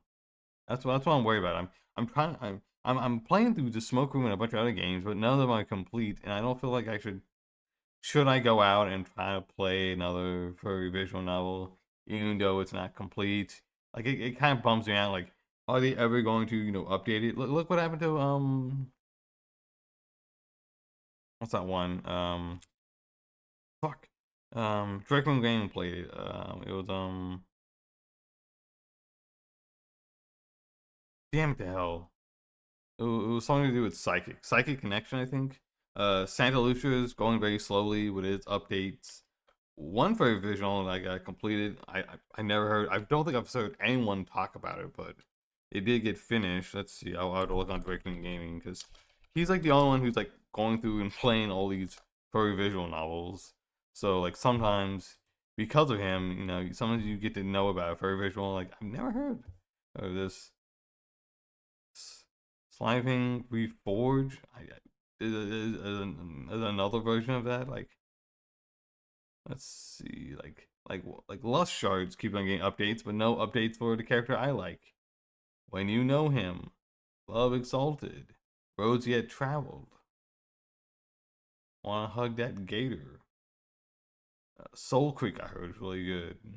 Far Beyond the World, another one that's supposed to be good. Heroes Advent, another one.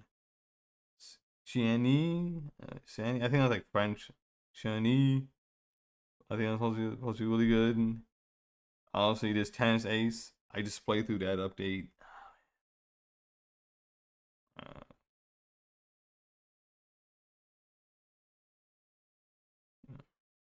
This Dawn Tide.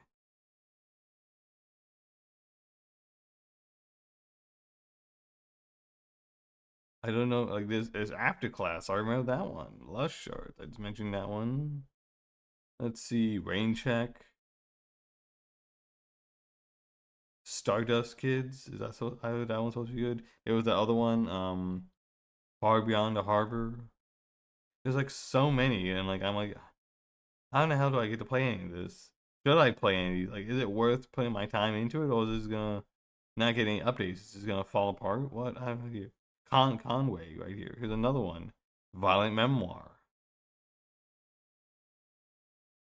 Hey, is that Torihiko right there?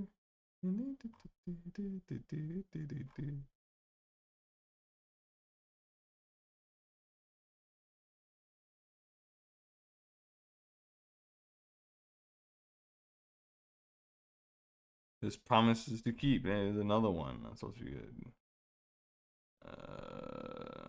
A gun. None with a gun. Man, chord progression. Didn't Beta Ada the lower voice that character right there, the little deer character? Repeat's back. I think they redid Repeat, like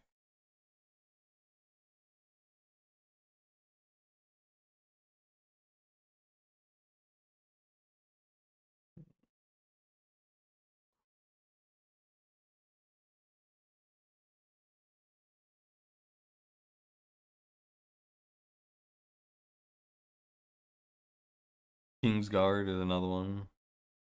What it feels like.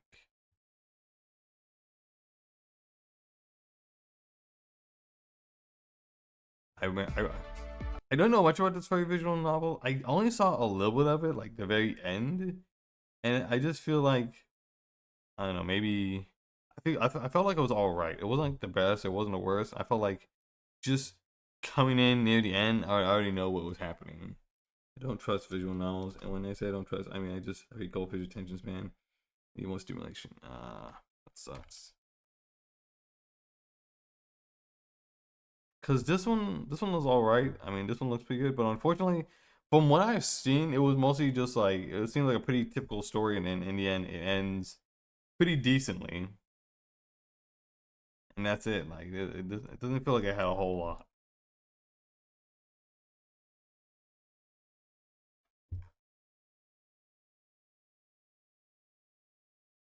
Yeah, with like with Baxter, Jacob, and Milo. Yeah, and like, but I do want to make my own furry visual novel. That's something I want to do. Like, if I knew how to do that,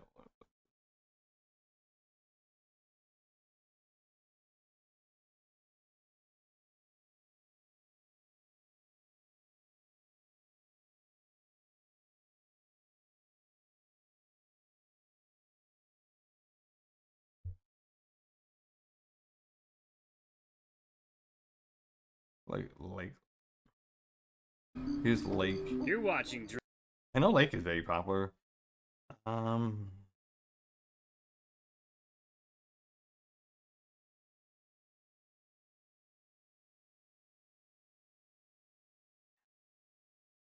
yeah. Let's see.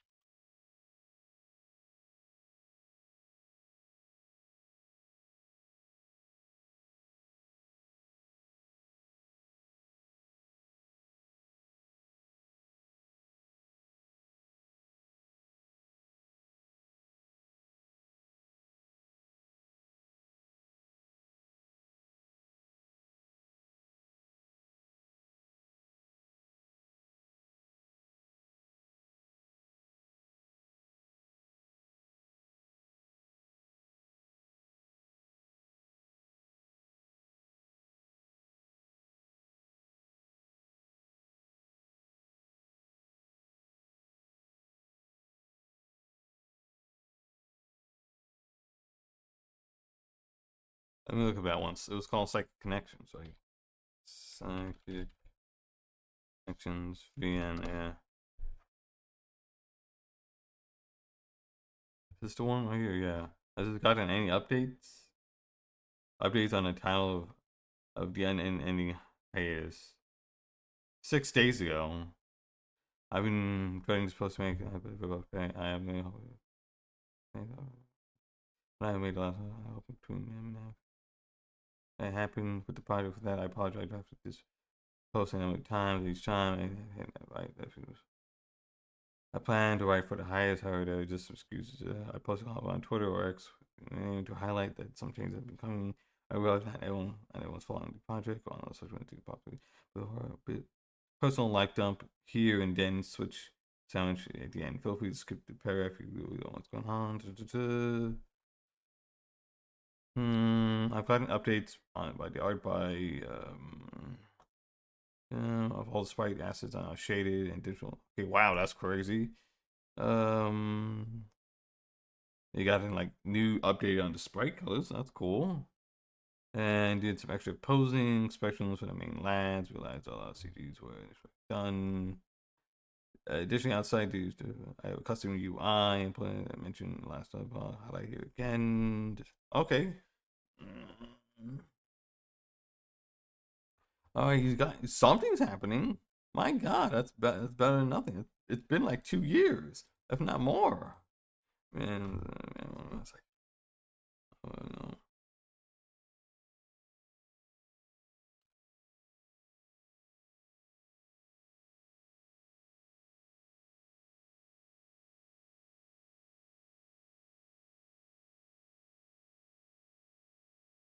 Hey, let's see. What new update? You got the extras menu. Scroll through music logs, elements, dev logs. I mentioned last dev log, last hold up. Project is still in progress and has not been banned. I'm still working on it. Oh my God, it is not abandoned.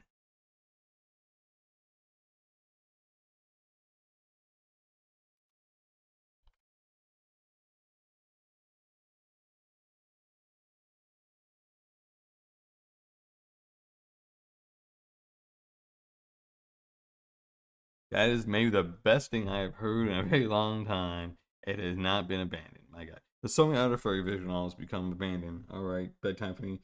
Have a good one. You're leaving already? I don't have a lot of people to talk to when it comes to furry stuff. Hopefully you drop by again. If I'm talking about furry stuff or playing any video games, please check out my social media page. I should do another update on the of me giving away the Xbox One S next month.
There you go. Drakewing Gaming. Enjoy the video. Hey guys and gals, Nary here from Drakewing Gaming, and it's something on Twitter, the Gaming Drag. Today I'm coming back at you with a Let's Play episode of Dawn Chorus, Lake's Path. So with Rune wrapped up for now, we're jumping right back into Lake, y'all, our favorite, lovely, sexy lion boy. Let's go ahead and jump in, shall we? Alarm chain, you are up, and let's go. They like rest their head on my chest, shifting a little bit before settling down and taking a long, deep breath. Oh man, like let's see. I'm gonna ask him. Do you know?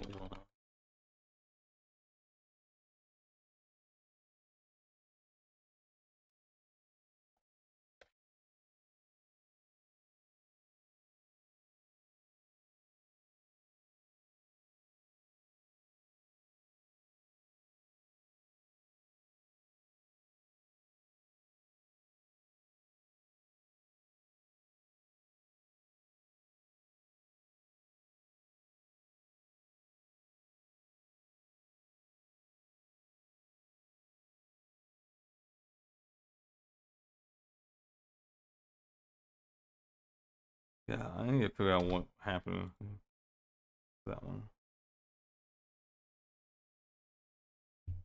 I reach over to pet their head and nestle their body in my arm. I don't know how many more of these nights we'll have, when we're tangled together, wanting to be even closer than our bodies will allow. This feeling of Lake's warmth, their heartbeat, and their soft fur. It's enough. Lake looks up at me, their eyes blooming with tenderness, and I swear I could live in this moment forever. Good night, Carvin. Good night, Lake.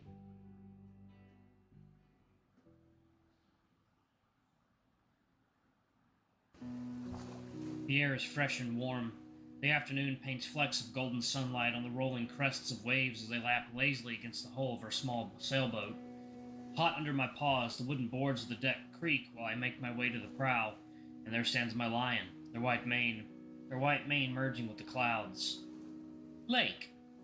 Garvin. They glow, eyes of fiery orange, flaxen fur brilliant and shiny. What are you doing? They rest their forearms on the railing. Just watching the waves. It's relaxing.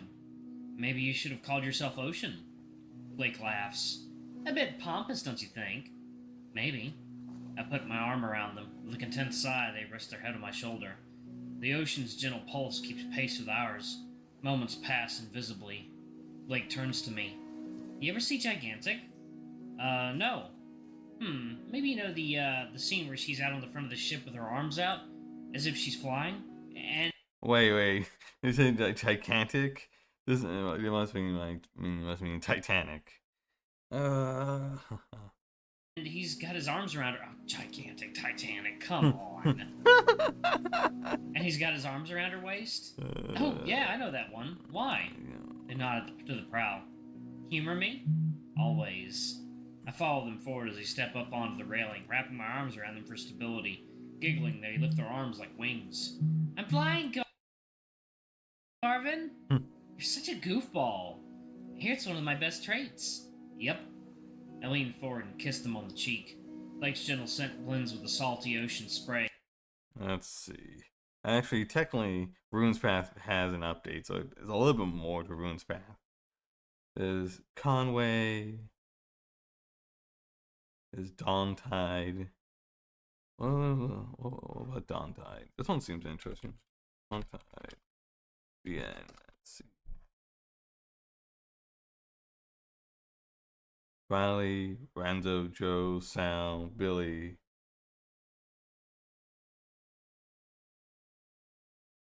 When's the last update? Dawn has there's a fucking hiatus. God damn it. Feels like every game is just going through a fucking hiatus. Like, unless you're an Echo Project game, you're not going through a hiatus. But everything else, yeah. Let's see. Riley, Barista. Riley always lived in.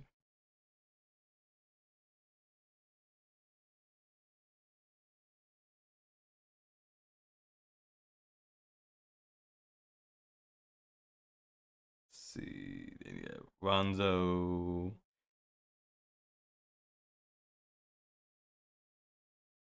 You got Joe.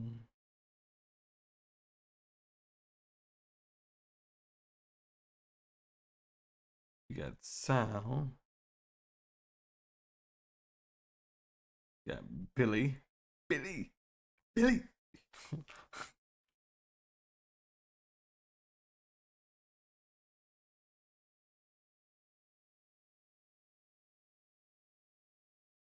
Partial leg amputation at 14 and started his transition at 20. Billy has been jumping through a lot.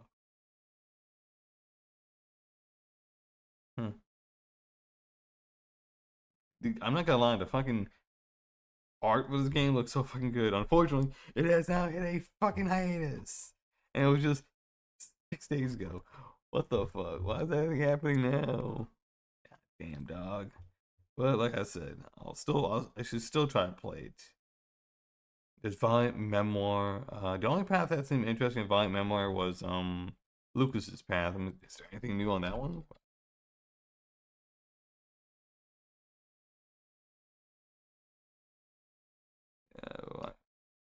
Violent Memoir.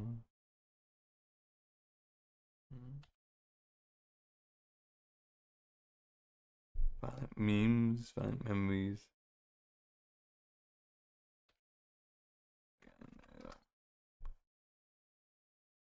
Violent?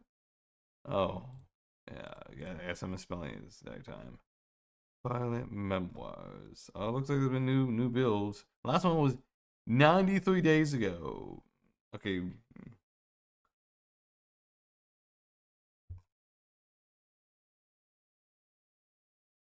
Oscar has another day 8. Oscar's the fucking what's his name? An otter. And then is Lay's. Finish up the rest of Lay's latest day. Lay's the possum.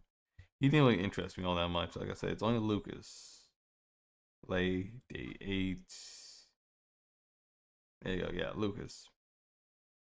He's the only one that interests me. But like I said, that's just me.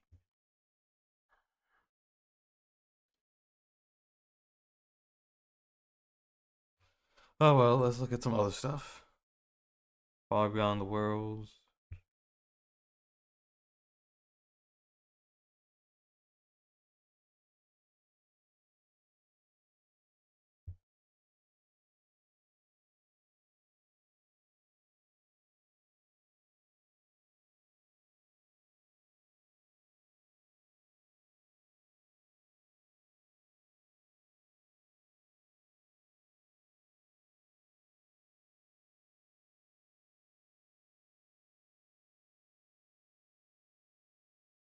Oh yeah, there's Finite in Space, whatever that one is.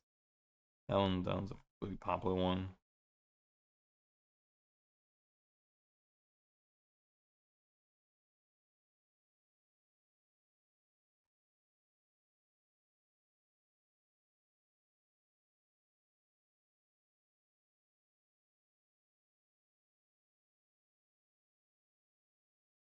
Let's see. Anything else? Anything other furry related stuff?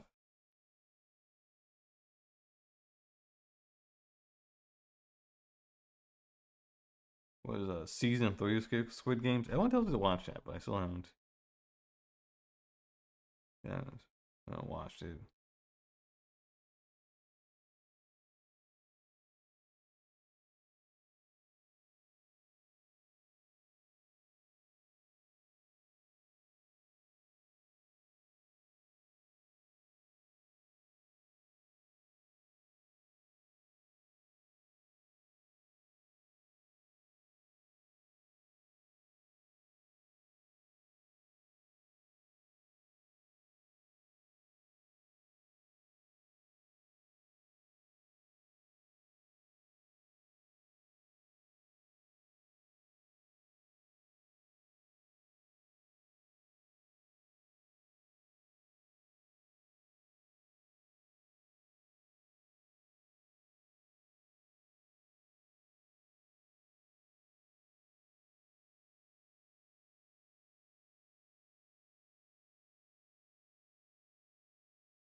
Let's see. Angry Kitty Screams, Rock and Roar, explodes onto the comic scene. Let's just.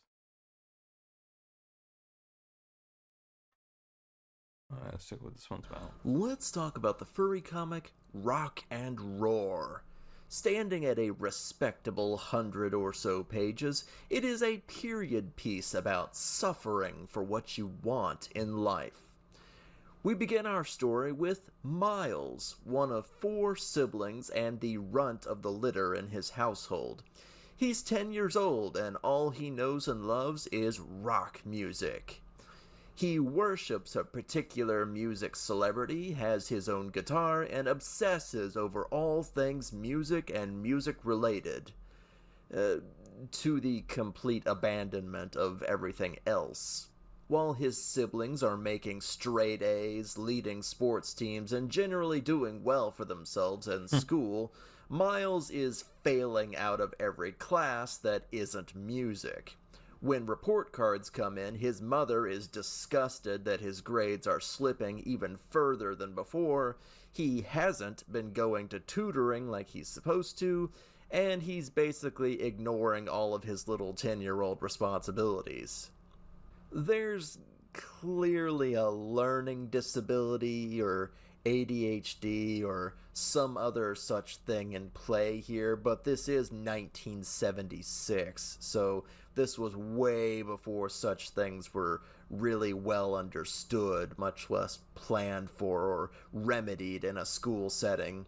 If a kid completely crashes out of their math homework at age 10 and is hyperfixating on one thing, I probably shouldn't comment on it too much. It's not like I'm a child care provider or a doctor, but it's fairly obvious that Miles is struggling in the mental capacity and not because he's lazy. His mother and grandmother call him foolish and label his music as a waste of time. Now, again, I'm no child psychologist, but if you have a child that hyperfixates and you take away the one thing in life that they like, in Miles' case, his guitar, that is a recipe for disaster. When Miles' brother rats him out for sneaking out one night, his guitar gets taken away and he begins his angry and hormonal I hate everyone and everything phase of life at age 10. I mean, we've all been there at some point in our lives, some more than others, grounding or getting grounded, but I really do sympathize with both sides of this conflict, as it's hard to know who to support here. Miles' mom wants what's best for him and wants him to do well in school. Yeah. He refuses to take tutoring, can't seem to pay attention or apply himself, and spends every waking moment. Yeah, sadly, I mean, I understand what the mom wants, but also the kid, I sympathize with both sides. Probably sympathize with the kids more than the parent, because usually the kid knows something. Just gotta help him out. Showing off his guitar skills in school. I mean, really, the only thing to do is to take it away, so he'll have no choice but to focus on what's important, getting a standard education. If his music hobby is shutting everything else out, yes, you've gotta take it away and redirect him for a while. But at the same time, if music is all Miles knows and loves, then that's the one thing he's actually good at and excels at, you've essentially created a super hostile home life where he has nothing to enjoy or relax with. Being surrounded by super successful siblings really doesn't help either. Mm-hmm. The comic skips forward about 8 years, and yeah, Miles becomes the very monster that his mother didn't want him to be. Take note, parents, the harder you squeeze, the more slips through your fingers. Miles is homeless. He's a thief. He's sleeping on a ratty mattress in an alleyway in a dangerous neighborhood. He's joined a punk band, and all the members of said band hate him because he's become a short-tempered control freak. He's in what basically amounts to indentured servitude because he tried to steal a motorcycle and immediately wrecked it, so he has to work for the owner to pay it off so she doesn't turn him into the cops. Miles grows up to be a miserable, friendless, uneducated failure. He is a loser. It was at this point that I kinda had to step back, because some of the topics in this comic can hit pretty close to home for a lot of people. I noticed right away that Miles has no father, for example, and that really hurts to think about. I mean, trust me, I've got plenty of daddy issues, but that's a story for another day. What we have here is a young man who has no male role models other than the rock stars that he worships from afar. So, looking at rock and roll as a That's not a good whole, thing to hear, because those usually, especially back then, like those rock stars would get into lots of trouble with sex, drugs, alcohol, and all that. Friend. I think it can go one of two ways in the long run. Way number one is a tragedy about a young man that didn't do well in school and is reaping what he's sown. Forced into a dangerous, unfulfilling life because he refused to pay attention in school, hyperfixated on music, and just didn't make it. When we're children, we all want to be rock stars or astronauts or doctors or whatever, but few of us actually do it. The only thing you can really do is make sure you have a realistic backup plan or a side hustle while you're trying to make it in the field that you really want. You know, anybody can clean toilets or put the fries in the bag or dig ditches. That doesn't mean you can't practice your music, make connections, and be a part of the local music scene. And if you make it, great. But if you don't, at least you have a job and a home and you're making the bills. Miles had no plan, put all his eggs in one basket, and now he's suffering for it. Badly. Way number two for the comic to go is that it becomes an underdog story. Miles would need a benefactor, a role model, a big brother, whatever you want to call it, to pull him out of this filthy lifestyle and lift him up. People that sink into a situation like this rarely pull themselves out of it. Miles needs the opportunity to prove himself. It's a long way to the top if you want to rock and roll, and he's certainly not going to get there by being a control freak douchebag alley cat all by himself. That's for sure. Rock and Roar is not afraid to show what happens if you risk it all and don't make it. Miles is an angry, miserable little shit, and he lives his life in a very dangerous and chaotic way, with or without the music that he loves so dearly. It's hard to tell if it's the music he wants or the glory. He idolizes a top of the charts rock star and wants that for himself. He wants to be somebody, to be known, to be loved, to matter. Everybody wants that, but he didn't put in the work. He bet it all on black and lost. Picking up the pieces could take the rest of his life if he can reach past his anger and his ego to find the bright little kid that's still buried in there somewhere. So, all that being said, should you read Rock and Roar? I'd say so, yes. The artwork is great, the characters are realistic and relatable, there's plenty of atmosphere and 80s colors to draw the eye. It's very interesting. Reading some of the FAQs on the website says that the comic is already written and is scheduled with a beginning, a middle, and an end already slated sometime in 2027. Finite stories always tend to be better, in my opinion, and this one is a very, very strong one in the emotions and realism department. Check your ego at the door, little man, and join the band. I say, check it out. All right. I mean, seems like it's on Webtoon, so it must be good. Oh, good enough.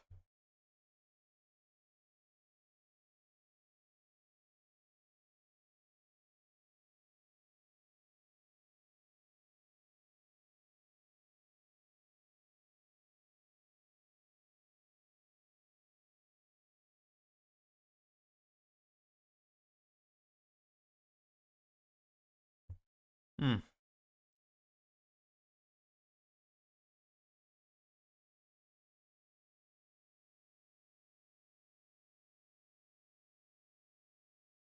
All right. Let's see. Got the Panthers, Oilers.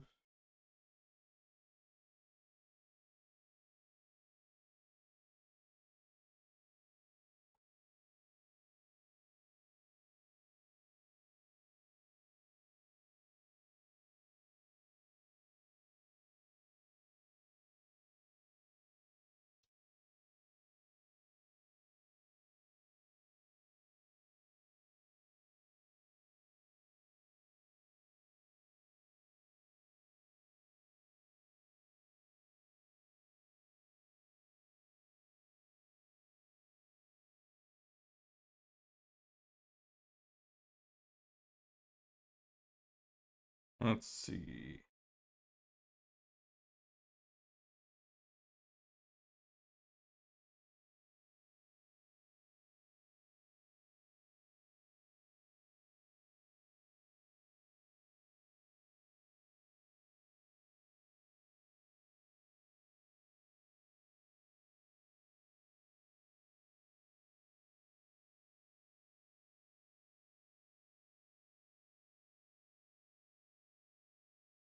Hmm. Are there any final items I want to check out? Maybe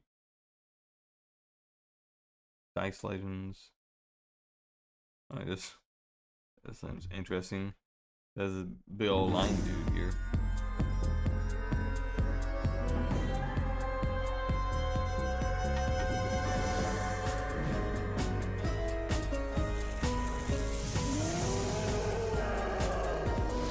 Oh, yeah.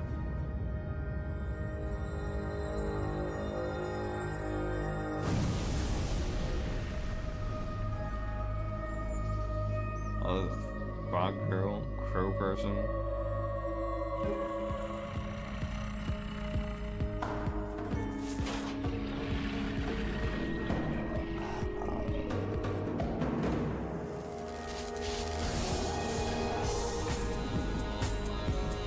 Undead quartz demon? Alright.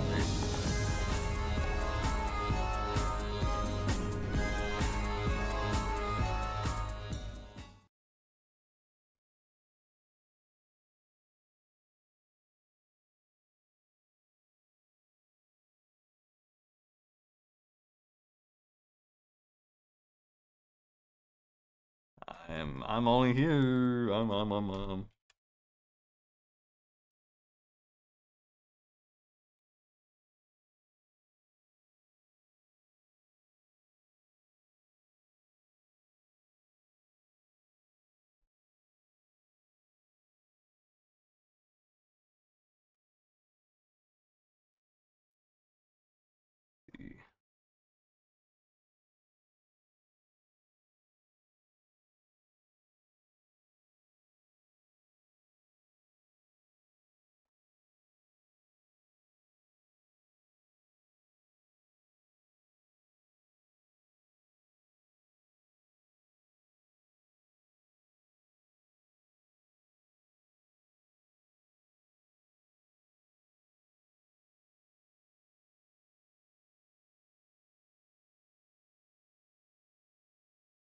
Alright, let's check what this one's at. How many times are you gonna be shocked by grocery shopping? Shocked by insane grocery prices and start getting gala apples. Oh, interesting. Oh, tart. This is actually so helpful. That's actually really good. Actually, good price for potatoes. $3 No? per pound. I think overall the prices in the fruit and veggie section sort of hit or miss. Yeah, some of them no, are these sort of prices are expensive, good. but some of them are quite good and surprisingly affordable. Yeah, And I'll these tell are you the good. difference from the States to here. They have so many local fruits because they got tropical stuff. This is key limes, Key limes. probably from the state of Florida. This is from Texas. Whereas most of our Okay. fruits, except for like apples or peaches, everything is imported. That's right. Yeah, to be fair, I don't know where exactly like the UK get our fruit and stuff from, like import wise, but I know it's not growing in the UK. So yeah. Maybe cranberries. Yes. There's some that are local, but mostly imported. True. Now, outside of fruits and veggies, one thing a lot of Canadians know is the States, they got the best snacks. Right, Like in Canada, okay. we got Oreos, maybe 2 or 3 different varieties. America In has the everything. States, they got so many different Oreos, Yeah, that's including crazy. Oreos Cake Stir. So this is a soft... Star Wars Oreos? Yo! And you guys know I like my Star Wars, man. Oh, I forget myself some of them in America. bake, almost like a peanut butter and cream cake Oreo. We've The even thing got with the America, man, is like you got one item and then you got 100 versions of that one item. Like it's actually crazy. Star Wars Oreo, Ivana. Hell yeah. Dark side or light side, Hell open to yeah. discover your destiny. This is like a pick your adventure type Oreo. Tiramisu. This might be good. Tiramisu thins. Oreo fins. Oh, that's good. When I was Even a kid, though my friends whose I have Oreos at home, but I haven't eaten them in a while because I'm like, I don't want to be eating a whole bunch of Oreos. Like, I got me some cereal. Like, I got me one box of Frosted Flakes and one box of Golden Crisp because I felt I was eating what you would call it too many, Honey Nut Cheers. I wanted something different. parents would drive across the border to Buffalo and pick up a bunch of snacks for like holidays and stuff. 'Cause Yo, is that literally just Oreo everything in America? Can you just get... Is there Oreo for summer? Well, for everything somewhere? and stuff because all kids were like, "Whoa, look at these Mad. different Oreos, gluten-free mint Oreo, wow!" And the list goes on. They've got everything over here. Oh, ice cream cake. Oreo ice cream cake. Oreo or Reese? I I think Reese. I gotta go for the peanut butter and chocolate, Yeah, I can't lie. Yeah. Between the two, I'm going for the Reese's. right? Oh, I've never seen this in Canada. Me neither. Mad. Oh, It's So like a should we big buy cake as 2 well. or 3? What do you think? hot 3. Actually, you know what they do a lot over here? They take 2 different companies and just smush them together. And sometimes it's unlikely combinations, Alright. including Frank's Red Hot Gold. What?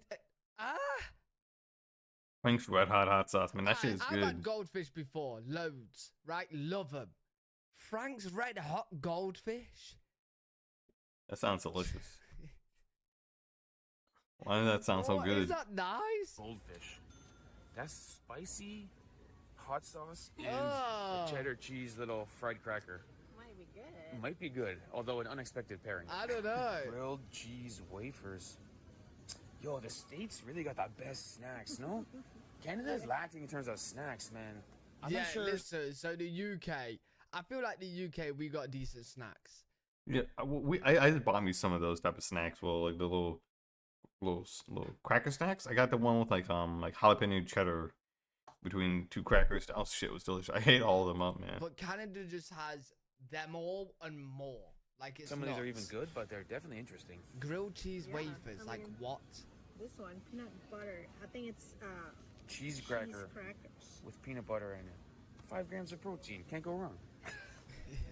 I think this is from Colombia, like a traditional snacks or something. What, they? Cassava and cheese. Oh, cassava and Sounds cheese. good. Guadalupe. What is Yeah, that? this is something that we don't have in Canada. It's a lot of products from South America. Yeah, definitely more. Even like Yeah, Spanish we writing don't on the have 'em package. at all. We might have French writing on the package rather than Yeah. Spanish. Yeah. So cassava, so what? They kind of look like donut-y onion rings, right?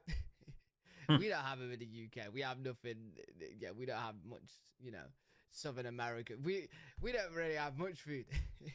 Well, we do, but Yeah. Exactly. Big difference. Sounds nothing good. that we're seeing here. Try it.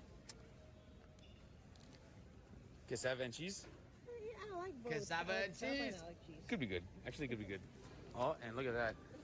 What would the supermarket be without some fireworks? I guess it's almost 4th of July, no? Yeah. Okay.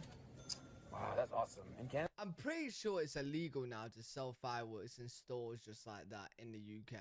Like you have to get them behind the counter and that. this would be illegal, and you'd have to get it from some shady store. Yeah. Store. Yeah. Some Chinese market that sells. Yeah, man. You can still buy like the cheap ass fireworks. You just gotta go to like a little fireworks stand or a fireworks truck. Like almost like a food truck. You buy like your Under the Fireworks. counter, cash only. In the States, they got that big, dude, TNT. Yeah. So we're similar to Canada. I'm pretty sure you can't just pick them up from the shop. Like you have to like get them behind the counter, show your ID and that. Fish right here. Fish on? What's that? Awesome. Fireworks are fun. At any age, fireworks are fun, man. Let's be honest. you gotta be Oh, careful, check it man. out. It's a good find, Ivana. Pong de queijo. So I guess Peor there are de actually a lot queijo. of Brazilians who visit and live in Miami a lot. So Right. this is actually Brazilian it? thing. Pong de queijo. Cheese bread. Queijo. Prepared mixture for cheese bread. Cheese bread. Wow. Brazilian cheese bread. And Cold. hearts of palm. Oh, very Brazilian. Actually, so good food. I love Palm. Bro, honestly, we're like every food that's popping up, I'm there like, what's this? So good food. Palm Sounds bad, hearts. right? It's a heart. Like what's a food that's called a heart? How could a But what is it? plant have a heart? I wish I can bring this back to Oh, it's a Canada. It's plant? good. Yeah, it's good. Would recommend. So good. You can put that on pizza, so good. You can put that on a pastel, so good. Hearts of palm. Highly recommend. Oh yeah, even farofa, right? Yeah, I think Farinha it's de fun. mandioca. Flour? Mandioca flour, aka farofa. Yeah, there's a lot of. They did say it's Brazilian, right? Is this all like the Brazilian section or something? 'Cause Yeah, but there's like a I lot think it's of like, I feel food, like this section's like Brazilian the food. international section, so it'll still have some from Central South America. I think they mentioned they're in Florida, so that makes sense. So there'll be a lot of stuff in Cuba, Puerto Rico, Guatemala, Mexico, Honduras, El Salvador, all that shit. Of course. Or Mexican even, I don't 77 know. for a big jug of guarana. I want to buy this whole Yeah, section. this is good stuff. Take it all. I got excited. Reminding us of our trip to Brazil. Yeah. Or our 3 different trips to Brazil. Right. Pause the video. What Oh, the I bet heck? they're good. Is Oh this wait, like the- pineapple. Pineapple bacon flavored sausage. Pineapple flavored pineapple bacon flavored sausage. Sounds What? weird, but I bet you that shit probably tastes Pineapple really good. bacon flavored. Bet you So that it's shit a tastes sausage good. with a pineapple bacon flavor. The best sausage. Pineapple bacon flavored sausage. Two of my favorite things in a pizza topping. Sounds awesome. Really? Yeah, exactly. You can put that on pizza, and then you can trick your friends who think pineapple on pizza is bad. True. Well, this pizza's so good. Yeah, it's because there's pineapple flavor. Haha. Why don't we have this? That's good, right? That's good. Yeah, here in the UK, we don't have anything that says flavour sausage. We just got sausages. That's it. We genuinely, we don't have jalapeno sausage. We don't have sausage with things in. We just got sausages, just plain, simple, boom. Now, in terms of the meat prices in general, I guess everywhere in the world is just expensive now. This is $24 for 2 steaks. I guess we're sort of getting used to it. It's just the nature of the world now. Wait, so $24 is about £15. Okay, it does depend on what steak it is. Yeah, man. Like I said, meat has gone up a lot, especially post COVID. I mean, it was okay before COVID; it wasn't too bad, but now post COVID, it's much worse. And now, obviously, 2025, it's a lot worse. You know, I feel sorry for us, the Canadians, British. You know, a lot of them are suffering. You know, they want some good steaks, but god dang it, no one's making any good trade deals. But like the UK, the meat's expensive as well. The prices are just a lot for meat. It really pays to be vegetarian. Unfortunately, I do like eating meat, so it is what it is. Now, to go along Big with your chicken meat, breast. you might want to have some gravy. Lucky for you, in the States, you can buy a jar of gravy, whether it's chicken gravy, beef gravy, or turkey gravy. Do we have this in Canada? Wait, where's the white gravy though? This is interesting because our gravy in the UK is this beef gravy. We don't really have anything else. We just got this beef gravy and that's it. I don't even know if it's this one, but it's brown gravy. Yeah. But yeah, I've learned recently that America, of course they do, have so many different types of gravy as well. This in Canada? I've never seen a glass jar of gravy. No, normally our comes in, our gravy is like in cube stocks. I don't know if you guys know what they are. And then you put them in like a jug of water Bouillon or cubes. something, and then boom, gravy. Probably so yummy. I mean, you put a spoon in there and just eat it. You'd be the happiest guy ever. You might gain some weight, but that looks good, no? A jar of gravy. And I tell you what stands out about the States. They got branding, man. They got the SpongeBob mac and cheese. I forget Yeah, what they that's know how called. to Unicorn market. something. This is Paw Patrol for sure. Yeah. Everything is branded with something else. Marketed towards children, bright colors with the letters. It's kind of, honestly, it's kind of the best supermarket we've been to in terms of the series we've done. We've probably explored like 20 supermarkets in the world. Oh, the Jesus. States has everything, every flavor, unique and interesting. I thought Canadian. See, that's the thing with America though. Like, you just, like, after watching all these videos, you guys are so blessed with so much choice, so many different things. Like, your options are literally endless. Like, it really is. In the supermarket is very diverse with their products, like from other countries. But Right. here they have more Yeah. True. products from other countries. Every country and every flavor. Right. All Whether it's all South available. American, Asian, South Asian. Whether it's cartoons or movies. Anything is there. They have it Mickey all. Mouse. Spider-Man SpaghettiOs and NFL SpaghettiOs. Yeah, this is nuts to see because, like, in the UK, like, you'll have some sort of marketing, but nothing like this. Like, you won't see football team meatballs, spaghetti. You won't see Spider-Man spaghetti. Like, it's just in their branded packaging. In fact, most things aren't branded, like, have mixed branding. They're really not, but yeah, it's cool. Like, you'll get certain things, maybe like the cereal and that, but not much. Really cool. Hold on. Pause the vlog. This might be my new favorite thing. I haven't even tried it. I know I love it. Oh, watermelon drink. Flavored soda. Made in Miami? Yeah. Locally made watermelon Probably soda. nice. I mean, it sounds good, no? It sounds like it's so refreshing. It's sweet watermelon juice that's carbonated. I mean, this sounds awesome, right? That was good for the summertime. Yeah, definitely right. Oh, but not to be With outdone. a bunch of ice. Tamarind soda. What's that? I might love this. Same. Tamarind is like a sweet, almost like Tamarind. What's tamarind? I don't Tamarind. know what that is. sorry, sour. Almost like vinegar. Yeah. It's like a sour thing. Dude, tamarind soda could be nice. I would What's love to try tamarind? this. Sounds good, right? I don't even know what it is. Hey guys, I'm a Brit watching, man. What? Yeah, man, that's well, I know about tamarind. I mean, I never drank tamarind, but I usually have tamarind, dipping sauces. So I don't know if it's tamarind, dude. I feel like I'm an alien watching like a video on Earth for the first time. It says all the treats, man. Oh my god, it's huge. Everybody loves tamarinds. It's common ingredient in Indonesian food, tamarind. Yes. That would be a Okay, hit in Indonesia, I interesting. bet. Where's it from? I think this is a Mexican product. Oh, made in Mexico. I think so. Tamarind soda looks good. And I guess in Canada, we typically have Tim Hortons coffee products for sale. Over here, they got Right. the Dunkin'. Iced coffee, original, mocha, and That's French vanilla. cool. See, Starbucks. oh, of course. I was just about to say. So, like, coffee in the UK, that's where we do start to get a little bit of choice. Like, we do have like options for like Costa coffee bottles.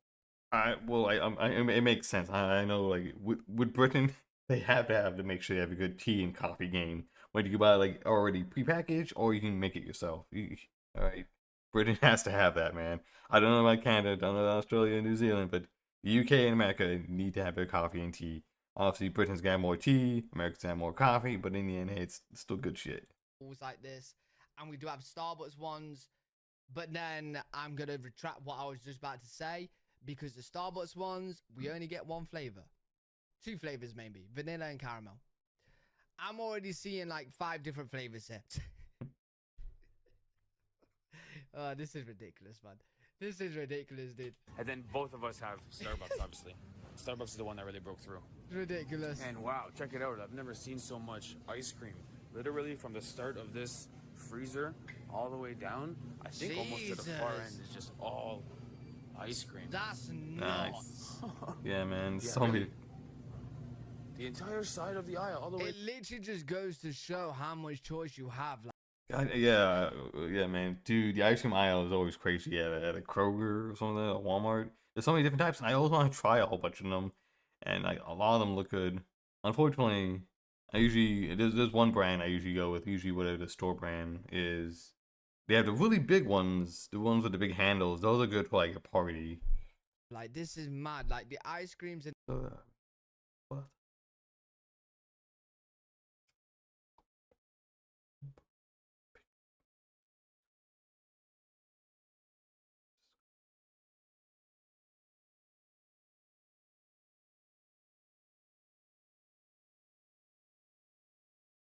in our biggest stores probably go from here to like here maybe. No, this is just crazy, bro. Down. Ice cream, or I And guess that's to here. including And like then the from here suckers starts as well. ice cream on a stick. The ice This lollipops. is all ice cream you can scoop, and over here, ice cream on a stick. I guess when the weather's hot in Miami, people go for ice cream. They got everything under the sun. It's a big IO as well. Heaven in a bowl. Biscuits, biscuits, and sausage sausage gravy. Breakfast bowl. Sounds good, right? Come What on, do you do? biscuit, You microwave it? Or it's cold? No, you heat put it it up. in the oven. Or you warm it up in the oven. To be fair though, are the microwave ones still good? Like, you guys might know that's had them. You gotta get it from like a proper place though. I definitely am. Biscuits and gravy. Oh yeah. Oh, it's like a TV dinner. I can't wait to try it. Biscuits and sausage gravy. It's supposed to be I love breakfast? biscuit. Yeah, breakfast bowl. Yeah, it is breakfast breakfast, bowl. right? Yeah. I love biscuit. Biscuit is so good. Interesting. Good old Jimmy Dean to the rescue. Now, I will admit, The chip Ivana and aisle. I just yesterday bought a bag of plantain chips. No, we got the ones that were lime flavored. And I gotta tell Okay. you guys, great purchase. It's $5. Lime flavored plantain chips. What? Bucks a bag, so it's not cheap, but lime flavored plantain $5 chips. a bag? 5-star food. It was so yummy. So good. I Jesus. love plantain chips, and there are so many different types here. Yeah, I guess because it's like Oh, a these South are all American thing, plantain right? chips. I guess because of the populations here. Yeah. Yeah, I've never had a plantain chip. Maybe I should try one next time. I should try to get a lime flavor because he says it's really good. So A lot of plantain products. We don't really have plantain chips in Canada. We have like I don't think I've ever seen a plantain chip in my entire life. one type. Sure, of it's available plantain. somewhere, but not a Yeah. whole section. Yeah, we Yeah, have yeah, one yeah. type of plantain chips. And I guess the rest of this entire aisle, on this side, it's all chips Right. and pretzels and Mad. salty snacks. And on Mad. this side, it's all beer. So similar to Canada, a lot of beer. Hey, I absolutely love pretzels. These are the pretzels I'm eating right now. I don't know if you guys have them, but they are really nice. So Penn these State. are baked sour cream and chive pretzels. But I'm telling you right now, Penn State pretzels. Yeah, I think it's Penn State, man.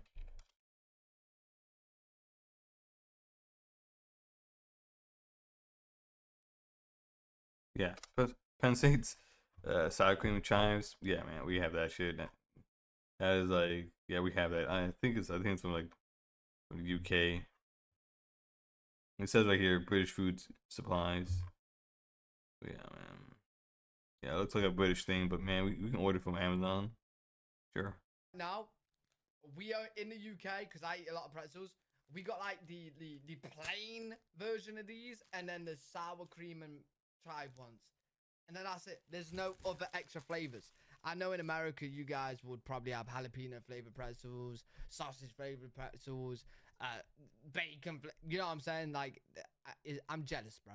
I'm jealous. Beer Man. and a lot of snacks. This is the aisle where you destroy the waistline and you lose the diet, you know, down the tubes. And I guess in terms of beer prices, with the exchange rate, it's not too good for us. For Right. example, there's a 6-pack of Stella for like $2. Stella Artois, man. Ooh, Stella. I love Stella. I don't know if I need a Stella or Heineken as about the two beers I probably would get the most. Why? I don't know.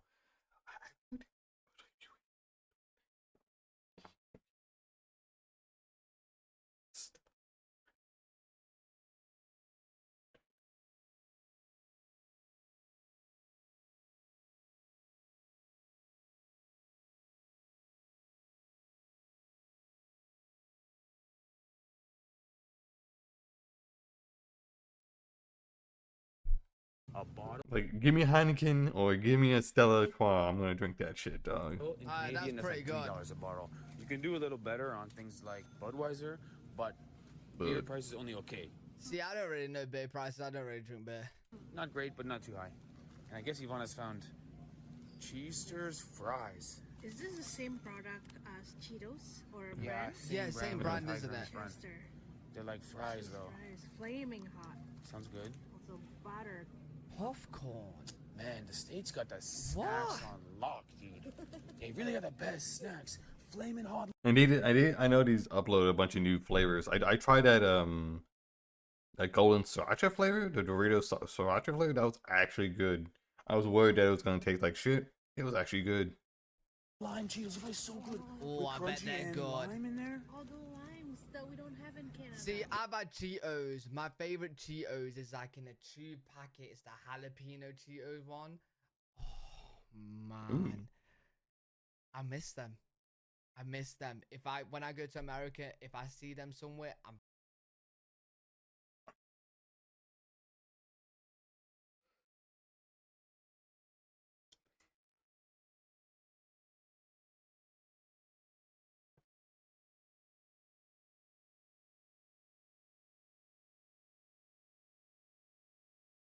picking up a bunch of bags. Yeah, the lime flavor is so good. This right I here. can already taste it. This right here. Don't even buy it because I'll eat it all for breakfast one day and I'll be sick of myself by lunchtime. Don't even buy it. It's too good. I already know. And again, lime. Look, lime. There's a lot. Yeah, lime behind a There's a lot of lime products. We don't have too many lime products in the UK, especially when it comes to snacks. I mean, lime products in general are just really popular. It's a great flavor, but like, you know, being in, you know, the South, you know, near Mexico, near Cuba, it's always in their food, so it makes sense. That must be the Miami flavor. I bet you in New York or something, probably different. Tangy. Dorito sticks. Those are so good, man. I never knew. Those are so fucking good. I had the flaming hot ones. Damn, were they good? I don't know why. They're almost exactly like Takis. I don't like Takis, but you give me these Doritos dynamite sticks. Hell yeah, I'm all over them, man.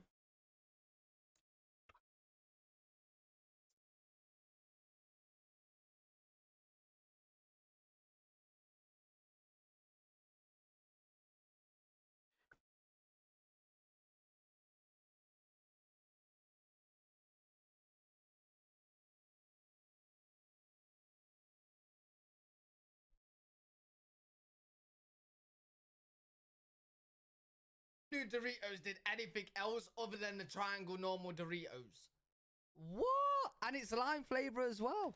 Tangy, fiery lime. With chili. Oh. What? Doritos Are they Dynamite good? I Sticks. think there's also Man, the the state's got all the good snacks right there's now. also the South American influence on Lime. the flavor. Yeah. Lime. Yeah, yeah, Like true. salsa kind of thing. Yeah, yeah, Corona and lime and a bit of Doritos and lime. Yeah. Sold. Oh, cool, wow, look though. at that. That's a new flavor. Cuban sandwich. That is called a Cuban sandwich, which I don't even know what a Cuban sandwich is. I guess it has pickles on it. Yeah, and ham or cheese. Yo, I've seen a Cuban sandwich. Do they taste like a Cuban sandwich? What's going on, man? How do you get a Cuban sandwich flavor for chips? Cheese and meat and pickles. Limited summer How? flavor. Lay's I mean, Cuban sandwich. That's gotta be a There's local so menu. many yeah, in different Miami, type they of have a big flavors, population bro. of Cuban here. Southern heat barbecue. Jesus Christ. This is nuts. So that might be, I think so. yeah.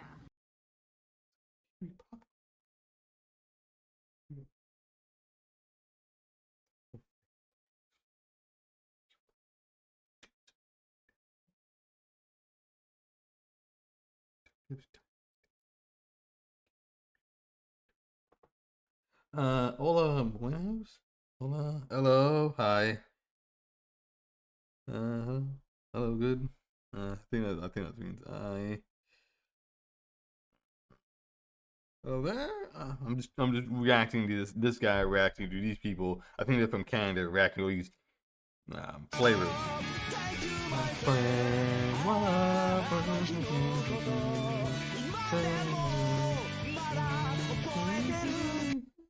Hey, thank you for following me and thank you for being my friend.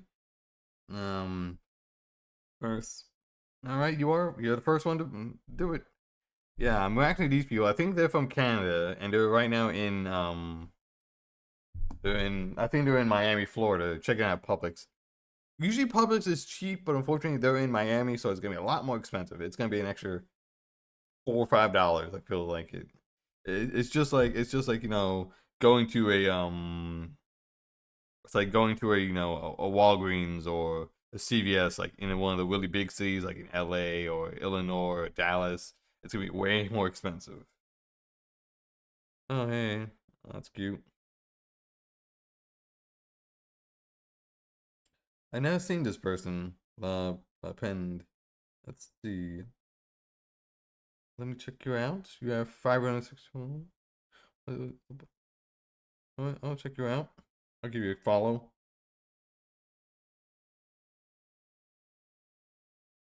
Yeah. Let's see.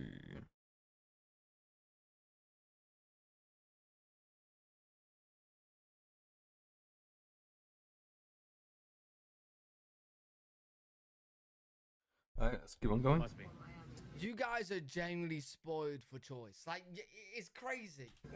Now this is something new. This is a Bahama Mama frozen cocktail. I guess it's like 5% alcohol. I think you freeze the whole bag and then you smash it up and put it in a glass. It's like a frozen margarita mix or something. So good for a pool party. Yeah, we'll be good on the beach for sure. Ice cold and got some alcohol in it. Very cool. Oh yeah. I don't think I can. No. Oh yeah, she's pregnant. Oh, and look at that. Over here in Florida, they're still selling plastic cups. So Hey, I got some of them in the other room. Hey, you guys got me them. Yeah, they're cool. They are really cool. Do you know what I noticed? They're really big. red They're solo a lot cups. bigger than our plastic cups in the UK. A lot bigger. Onyx Solo. Someone mentioned something interesting about the solo cups. Let's see. Someone mentioned something about the solo cups, and I want to read the things.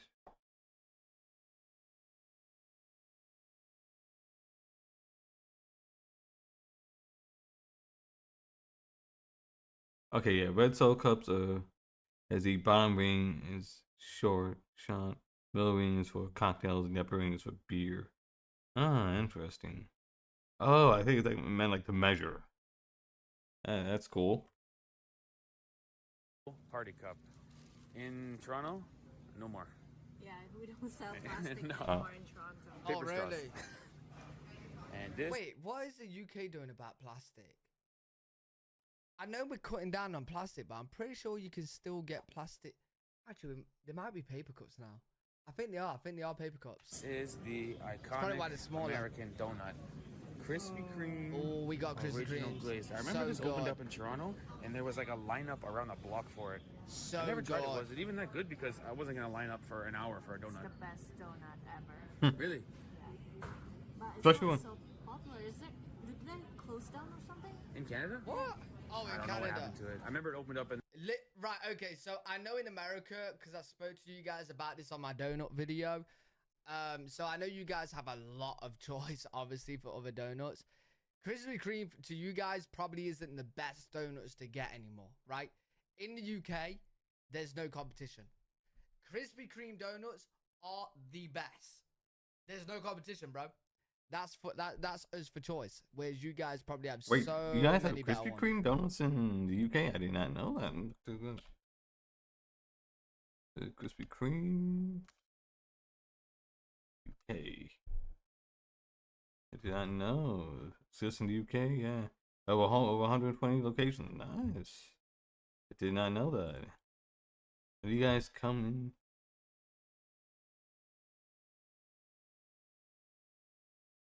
Let's see. Wales, Scotland. All right, man, that's cool. I'm glad Krispy Kreme is there. They've been there since 2003. Okay, so they've been there for a good couple of years. So they're not like this new thing, you know. British people can get Krispy Kreme donuts just as easy as Starbucks and a bunch of other things, which is great.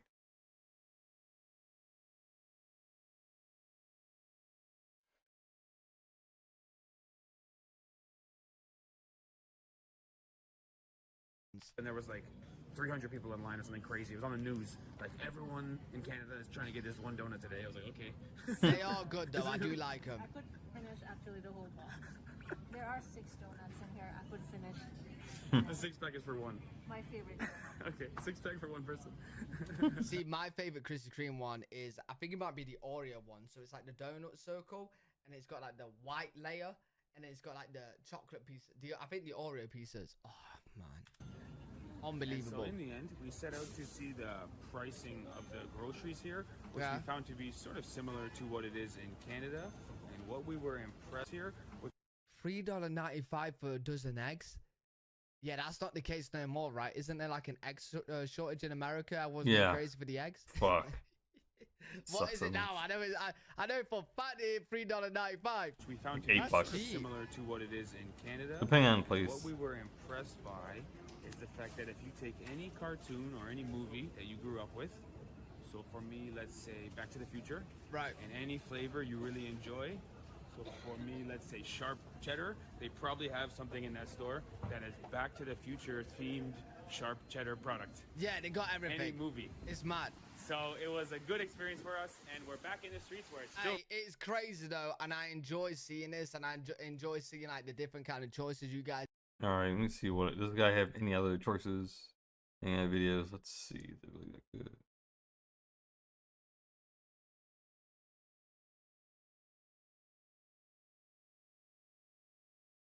Let's see.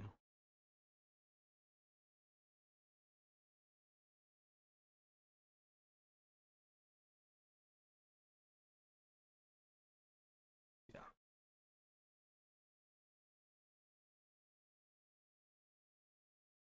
I don't know if you're still here or not, but hopefully you are. And hopefully you're enjoying what you're seeing. Let's see. British facts do 10 things I miss about living in America.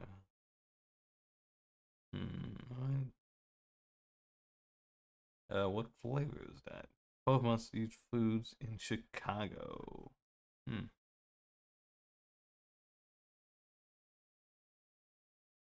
Okay, let's. Oh, that's Most shocking things about Texas. Yeah, ready to see what's so shocking about Texas. Before we do get into this, appreciate if you guys can hit that subscribe button. Let's see what we got. Hey there, fellow travelers. Mark here with Walter's World, and today we're here in San Antonio, Texas for 10 things that shock tourists when they come here to Texas. And I'll be honest, the first thing that shocks you when you come to Texas is how much the Texans love Texas and everything that is Texas. Whether you talk about having puffy tacos in San Antonio, whether you're talking about having a good time in Galveston, whether you're heading to the hill country for some wine, whether you're making waffles in the shape of a Texas waffle, or you have towels that say Texas proud or Texas strong, right, or the Texas flag everywhere.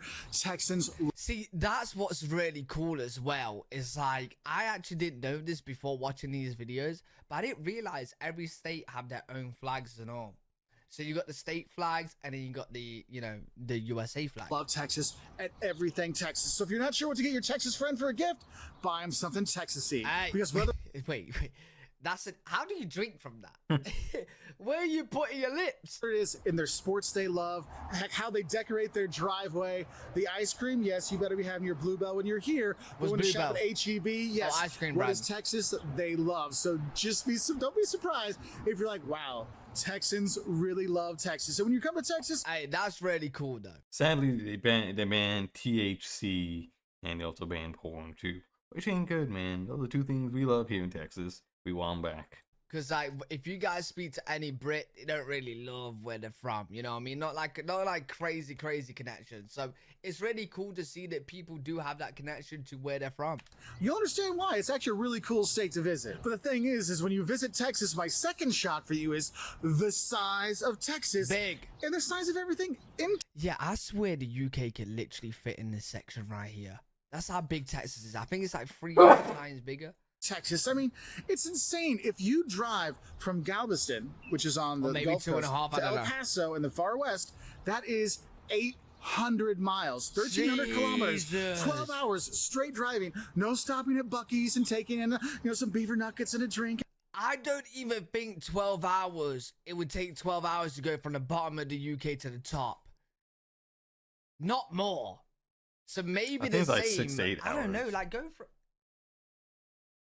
Yeah, it's probably about the same. Kalachi, no, that's a straight through. That's still in the same state.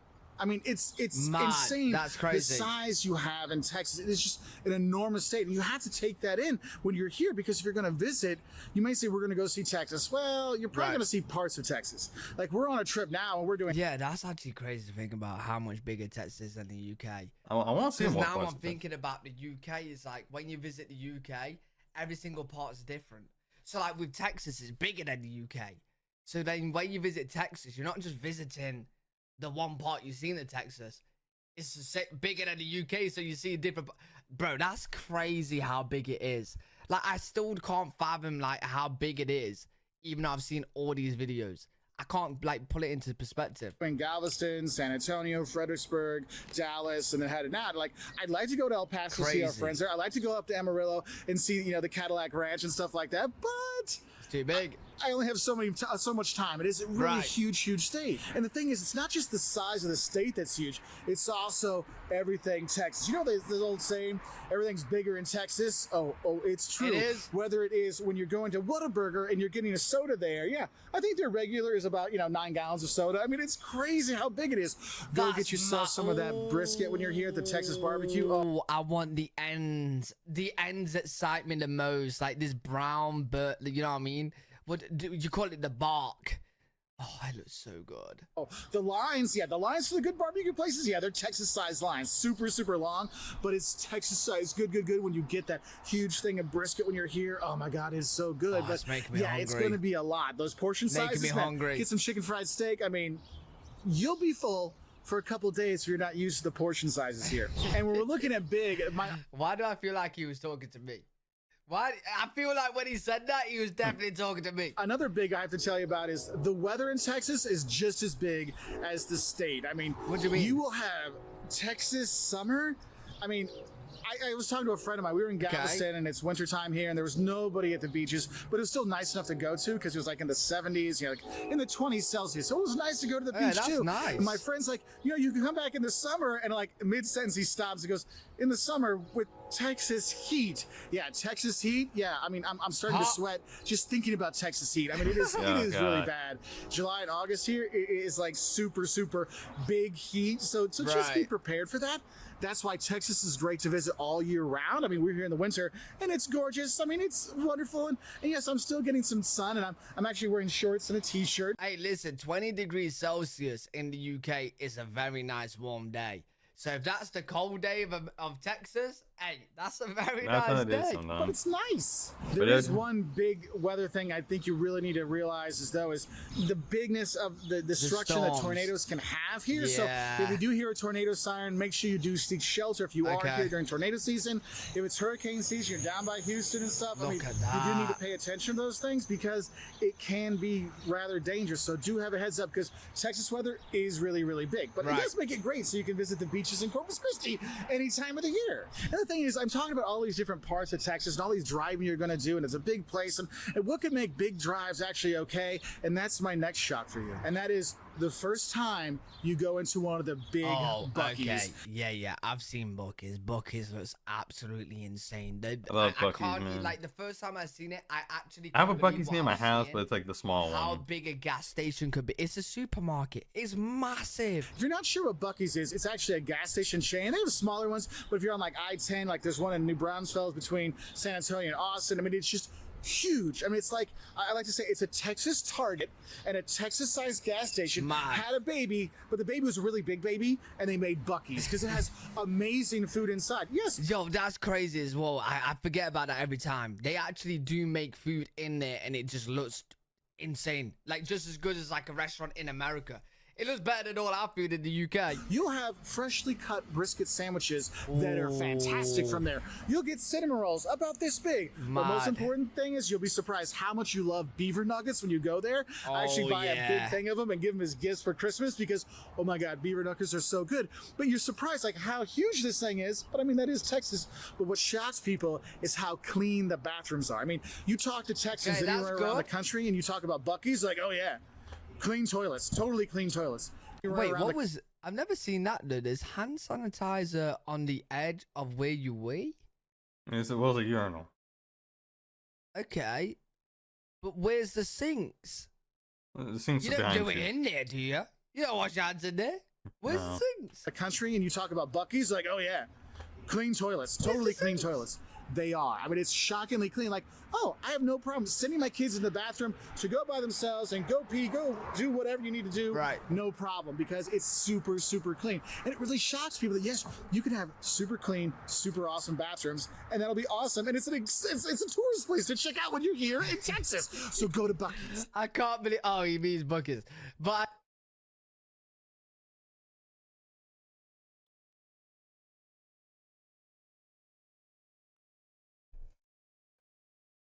I can't believe like a tourist place to go to is the bathrooms. That's how nice it is, man. Hey, listen, I've never seen a clean public toilet, like bathroom in the UK. Like even the nice cleanest ones I'm thinking about still was like a little bit dirty. You know what I mean? Not like clean. Now my next shot for you is breakfast tacos. Look, when you come to Texas, you have to realize is that breakfast in Texas means breakfast tacos, and they are phenomenal. Right. Whether you're having with chorizo and potatoes, or you're having it with eggs and cactus, or you're having it with eggs and bacon, or whatever. It is just, oh my God, they're so good. And I know a lot of people, when you think of breakfast in America, you think, oh, waffles? Well, you can't have a waffle shaped like Texas. Okay, there is that. But usually people think, oh, bacon and eggs, and you have pancakes and toast. That's American breakfast.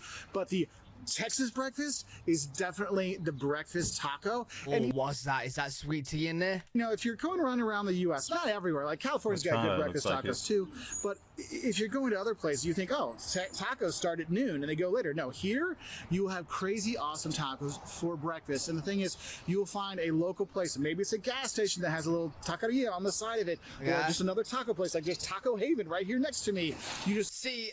I've learned from watching these videos that I can go to the food trucks in America. So the food trucks in the UK are hit and miss, very hit and miss. I've been to some food trucks, you know, where they serve the food out the trucks at the little like shed kind of looking thing. You know what I'm on about. But like, it's very hit and miss in the UK. So some places I've been to, the food, you just had to spit it out. It was disgusting. And then you might find some gems where it actually is pretty nice, right? But in America, I mean, the only thing I hate about food trucks is, unfortunately, it's so expensive now. Man. I've seen. I mean, they're so expensive many beforehand, good but I feel like ones. they've gotten I feel worse. like you don't really have to hit and miss like we do in the UK. Just go grab some So I and can't enjoy wait. and love it. Apparently And I they're will give a really shout out good. to Torchy's Tacos in Austin. That was our favorite place to get breakfast tacos. It's kind of a chainy kind of thing, but it was Okay, really Torchy's good. But Tacos. honestly, anywhere you go in Texas, you just go get your breakfast tacos. You'll be shocked how much you love it. And, Right. and I think since that's a food one, I should probably go into another shock about the food here in Texas, and that is how your Tex-Mex and barbecue experience will change you. Hell Look, yeah. When you come eating in Texas, it's not just the portion sizes, it's the fantastic food. And the barbecue here, the barbecue briskets, that's what you're going to get here when you come here to so Texas, good. is phenomenal. And it kind of makes you rejudge all other barbecue places you go to when it comes to brisket, but also the Tex-Mex is here. And what shocks people is they don't realize is that Tex-Mex food is different than Mexican food. And they're like, Right. wait a minute, this isn't Mexican food. No, it's not. It's Tex-Mex, and that kind of It's shocks people when they Americanized. come here. Well, Now, my Texanized. next shot for you when you come here to Texas, if you travel around, you'll be shocked how diverse the state is. Look, Yeah. there's swamps in Texas. There's desert in Texas. Right. There's hill country right here where you go around. You have the coast with the beautiful beaches. I mean, Texas is so diverse in its geography and its topography when you're here. I know a lot of us, when we think of Texas, we think of the old westerns, right? And what you have to realize is the old Before watching these videos, I only thought of Texas as cowboys. Yeah. You got the cowboy hats, you got the horses, you got the weapon in the holster. Westerns, that's not all Texas. Yes, Right. Texas is hot and there are some dry parts, but if you're going to El Paso, you'll definitely get the desert feel. Believe me, you'll have that there. But if you're going to like Fredericksburg and you're going to the hill country, or if you're going up to Dallas with all the lakes that are up around there, or going to Galveston or Corpus Christi, South Padre Island, and having the beaches, you have all this diversity that's here in the state that you realize that, wow, Texas really is different. I mean, driving to Fredericksburg in the hill country from here, it's like an hour and a half drive from where we are, and you're just like, wow, I'm in a completely different place. Right. And I think my little experience with random That's people cool, from though, here the in San Antonio diversity. coming up and saying hi while I'm filming really represents the next shock of coming to Texas. And that is Friendly. how friendly, how nice, and how upstanding the See, I know someone that's just gone to Vegas. He's at Vegas right now, and he literally. I'll read it out. I'll read it out so you know I'm not lying, right? He said this. Where is it?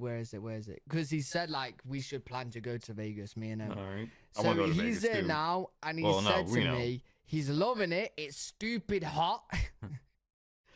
He also says, if you ever come, I'm coming again. And that's when we said that we're going to go together. He said, now this is the part here, right? He don't do American reactions. He's just a Brit that's gone over there with his girlfriend. He said, I never want to go England again. I spoke to so many Americans from all over the place, and they're all so friendly. It's so refreshing compared to England. Wow. You know what I'm saying? That just proves that every single person, every time that I hear a Brit going to America, he always say they're just so friendly. It's unbelievable. people are here in Texas. I mean, when you go around, that Texas pride they have about their state, they're going to tell you where to go, where to eat, what to see, what to do, all those things. And they'll give you the little hints as well. Oh, but get this taco when you're there. Get this when you're there. Oh, ask them to like do this. Check them out. Like the people that help here, the guy was telling me, he's like, oh, they make really cool t-shirts. You can get that too. You have all this amazing personality in Texas. I know people talk about big Texas. Man, I'm just thinking now that I'm told you a story about my mate in America. I can't wait to go to America, man. Because like, if I plan like a trip with him, that might be sooner than the Florida. So I'm going to Florida next year, right? But if I plan a trip with him, I might just go this year, just like on a just quick trip to Vegas. Big people in Texas are loud and I boisterous, really want to do it. but they're loud, boisterous, fun, and friendly. And that's what shocks people when they come here. Like, wow, Texas people really are Texas people. Right. Because Texas people really have never met someone they haven't wanted to talk to and make sure they enjoy this state. So definitely you will meet some locals when you are here and you will have a good time meeting them. But honestly, people from Texas, my buddy Mark and Ronnie and Ann and everybody have just been Terry, all the Texans we met, Billy and Jim Van Cleve, and all the great Texans we met over the years. Good people. Jen, oh my gosh, so many great Texans have shown us the state and helped us enjoy it. I just want to say thank you to all of you and all the other Texans that have helped us on our trip. You're awesome, and for travelers coming here, you'll be shocked how much you're going to love the Texans when you do come. And the next shock I have for you is with those Texas people is how much they love football. And the thing is, it's all kinds of football. Yes, it is, you know, if you like the front. Yo, I found out the other day how much money is actually in American football. I couldn't believe it. I couldn't believe it. So I was looking like how much each team's worth, and they're worth the most amount than any other sport on the planet, even soccer, right? Really? Which soccer is the most watched or whatever. The NFL teams are worth more, way more.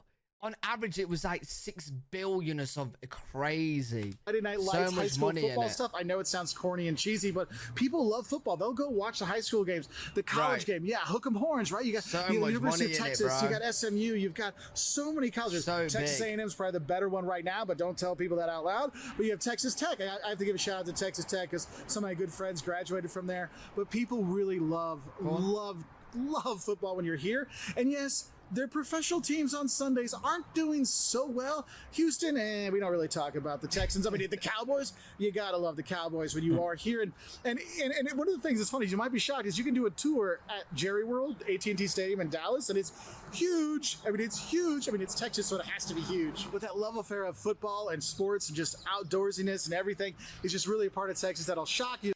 I don't know why. Hopefully the Texans can do well. Hopefully they don't suck ass.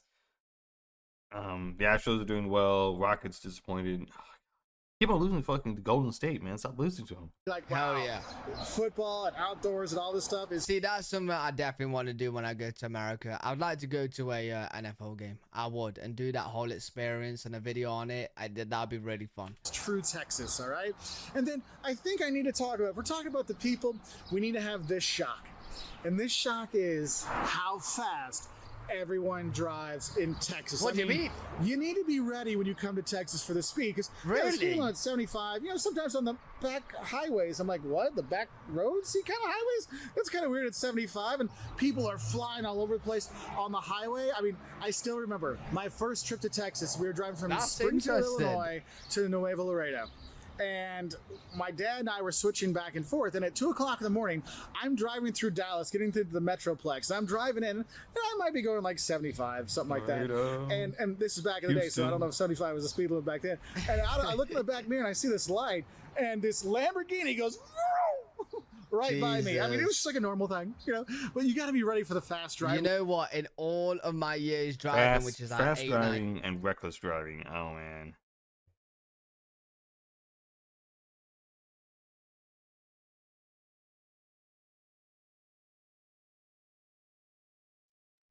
Sadly, you know,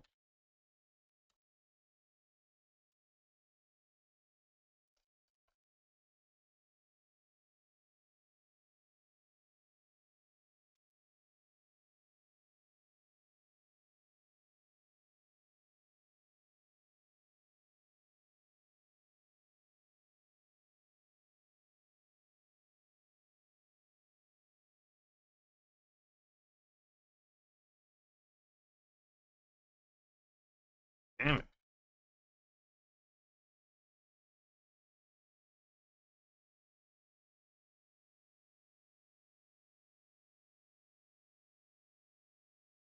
years, I've never had that. In fact, I don't think I've ever drove past a Lamborghini. Like, that's what's crazy. It's like in the UK, there's not that many supercars on the road as there is America. Because I hear people going to America, and the second they get there, they see a supercar. When you are here, and also you'll be shocked, is when there is road construction, how like tight they make the roads on there, so it can be a little stressful, especially if you're driving at night. So do have a heads up for it, because you might be shocked. Oh my God, what am I going to do? And the short on and off ramps, yeah, that's another one that might shock you when you are driving here. But with a state this big, you're going to have to drive a lot, so be ready for it when you do come. So I hope you enjoyed my 10. All right, I think that's when I finally ended. I ended a while ago, but fuck it.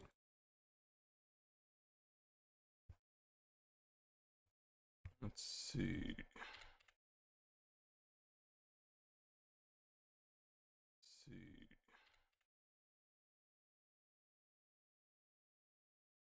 Thank you all you amazing people for being here.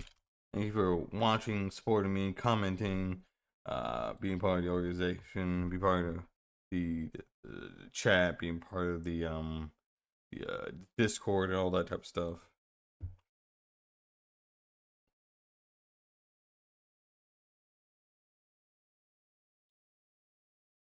Let's see.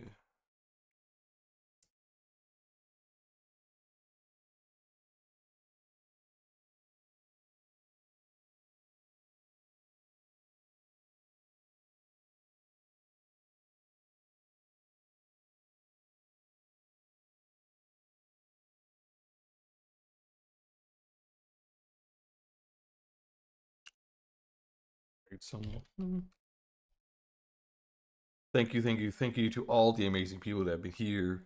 All the people that have, what? Not raid. Damn. Not allowing raids. Oh, fuck. Are you kidding me? I was gonna raid her ass, but you're not letting me. Damn it, hell. Fuck, who should I do?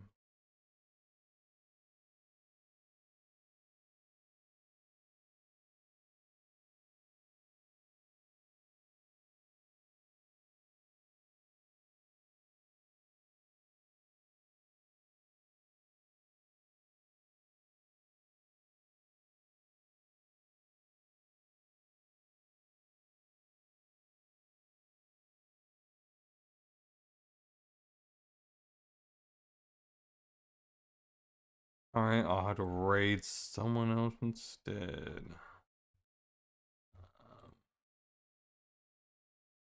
Let's see, I gotta raid someone else, so.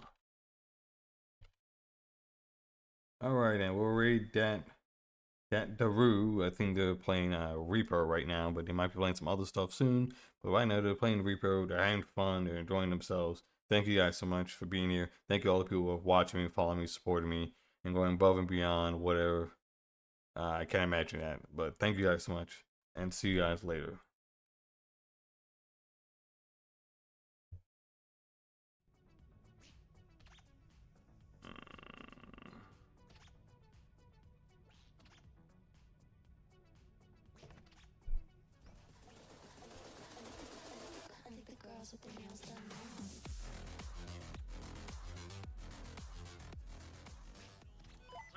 InugamiTheHound is raiding with a party of 3.